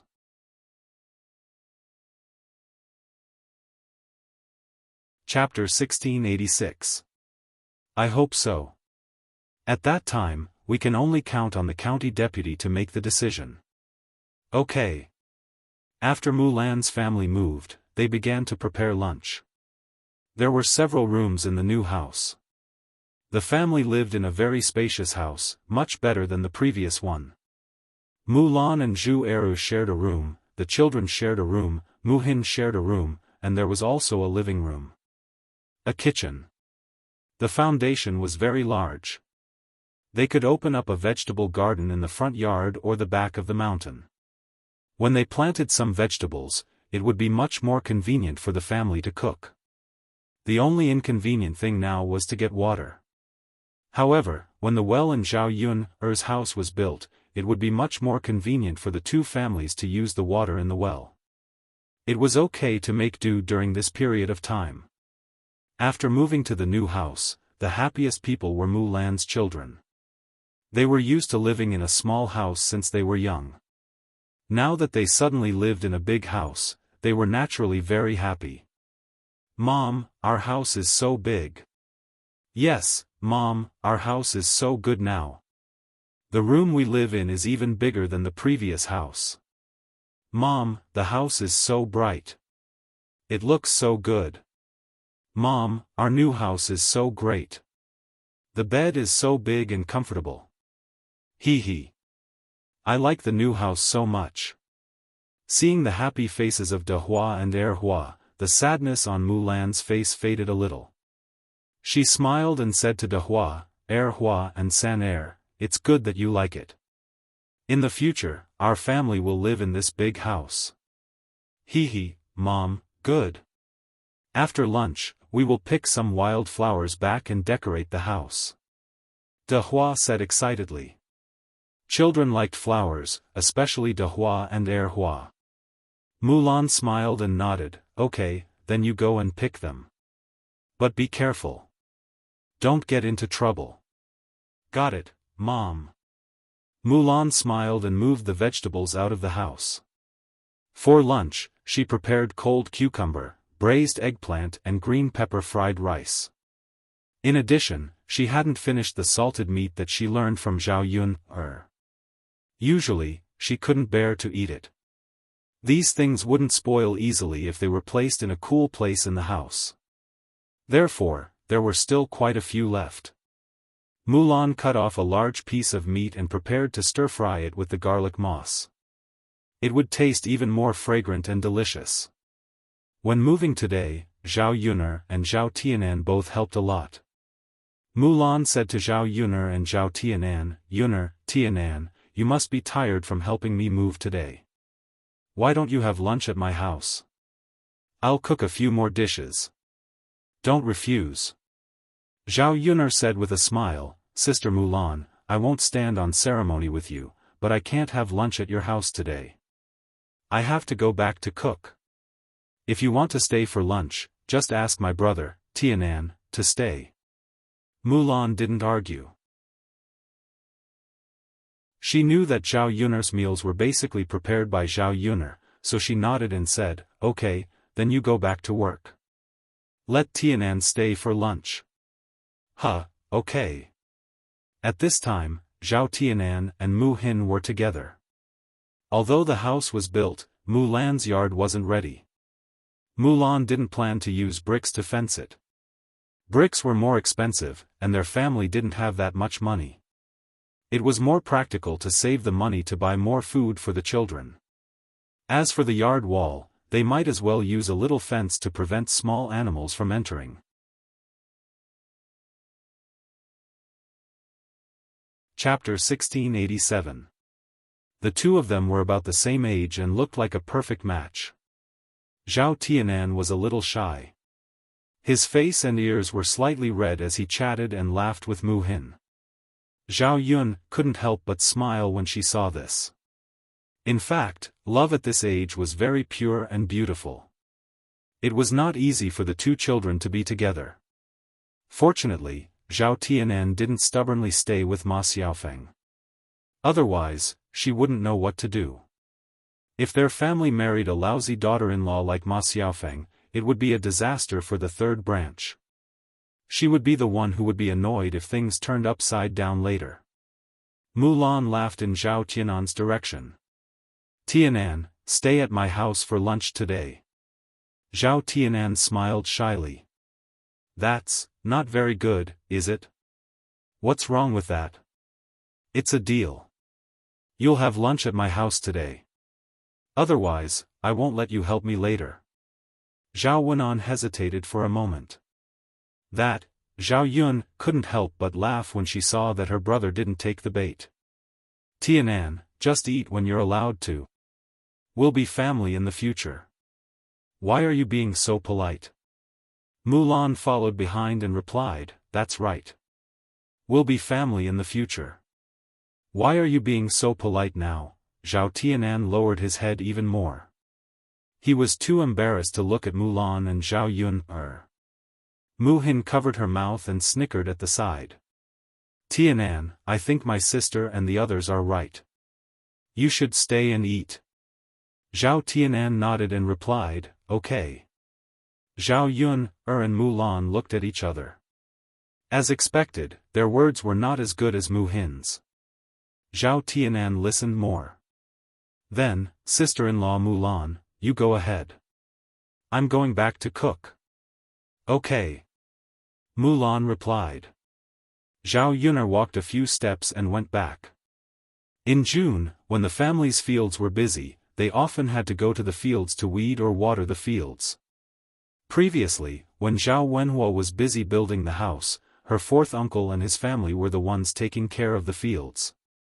Now that he was free, he naturally didn't want to continue troubling others. Early in the morning, Zhao Wenhuo went to the fields to work. When she returned, she was tidying up the courtyard. Zhao Yuner is also planning to make a fence wall for the yard at home. She will add some Chinese roses and morning glories. When the time comes, it will definitely look very beautiful. It will definitely be better than a brick wall. He just had to bring back more wooden sticks and tidy them up properly. She couldn't help much with this, so she had to trouble Zhao Wenhua. At noon, Zhao Yuner casually made some food. Although there were no meat dishes, the taste was not bad. The family ate very comfortably. Now that they moved to a new house with a brick house and an attic, it was much cooler inside the house. They would think about how to get rid of the heat in the summer. Now that they lived on the first floor and were on the mountain, the nights were cooler, so it wasn't too hot. In the afternoon, many people began to send gifts and money to Zhao Yuner's house because Zhao Yuner's family was building a house and holding a banquet. Zhao Yuner discussed it with Liang Jinxiao and Zhao Wenhua. Both of them were more supportive of holding a banquet. Building a big house was a happy event. Since it was a happy event, it had to be celebrated. Although her family had held enough happy events this year, it didn't matter if there was one more. Zhao Yuner followed the custom and didn't have any objections.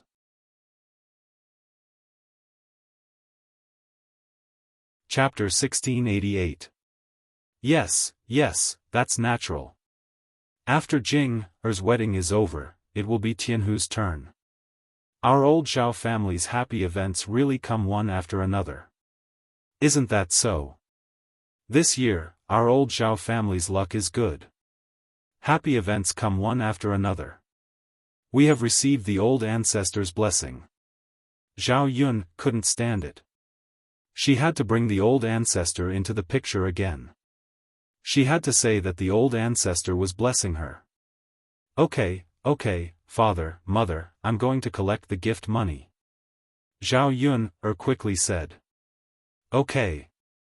The few people who came were from the village. They specially sent the gift money after Zhao Yun moved. They knew that Zhao Yun's family must have been busy moving yesterday. Zhao Yun smiled and took the gift money. At the same time, she prepared a book and took a brush to record it. She had to remember how many things the villagers sent. When other people's families had happy events, her family would have to return the gifts. The village was like this. After the people sent the gifts, they took a few glances at Zhao Yun's house. They sighed at Zhao Yun's new house and went back. After Da Hua, Hua, and San ran to pick wild flowers, they specially came to Zhao Yun's house. They held a large bouquet of flowers and handed it to Zhao Yun. Aunt Yun. Zhao Yun saw the children coming over and smiled. What's wrong? Aunt Yun, these are the wild flowers we picked. We sent some over for you. You can put them in your house. They look good. They're also a little fragrant. Zhao Yun glanced at the wild flowers in the children's hands. There were wild begonia and some unknown wild flowers. They were colorful and really looked good. She stretched her nose and sniffed. There was a faint fragrance. It's so fragrant and beautiful. Thank you. Zhao Yun didn't stand on ceremony and took the flowers from the children. Aunt Yun, you're welcome. The children all had bright smiles on their faces. Zhao Yun couldn't help but smile as well. She felt that the children were a little cute. Aunt Yun, then we will go back first. All right. Zhao Yun replied. She really had to put up the flowers the children had sent her. Zhao Yun just so happened to have some ceramic jars in her house, and they were perfect for flower arrangements. Looking at the flowers in her hand, Zhao Yun planned to put some in her room, some in the living room, and the rest in the attic. In the attic, Zhao Yun had placed 2 tables, one of which was a small round table. When they had nothing to do, they could come up and drink tea. The view from the attic was good, and they could see the bottom of the mountain. What came into their eyes was a crisp color. There was also a rectangular table with a bookshelf behind it. There were some books on it. There were also brushes, ink, paper, and inkstones on the table.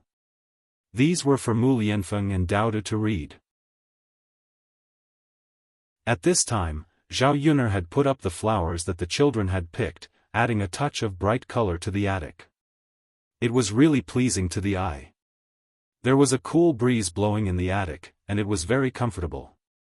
Zhao Yuner felt that it would be good to get a chaise lounge. When the time came, they could lie in the attic and take a nap in the cool breeze. Just as she finished putting up the flowers, Liang Jinxiao's voice came from downstairs. "Yuner, Yuner." Zhao Yuner replied, "Mother, what's wrong?" "That child, Lu Lei, is here." Hearing Liang Jinxiao mention Lu Lei, Zhao Yuner frowned and was a little puzzled.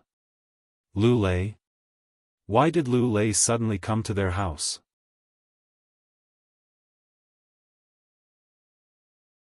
Chapter 1689. When she went downstairs, she saw Lu Lei standing in front of her house with a silly smile on his face. "Brother Lei, why are you here?" Zhao Yuner asked politely. "It's nothing big. Your family just built a new house and is going to hold a banquet. I heard from the other villagers, so I came over to give you a gift." "Brother Lei, you're too polite." "Of course. We're all from the same village, so we have to celebrate with each other." "Huh. Okay, Brother Lei." Zhao Yun didn't stand on ceremony.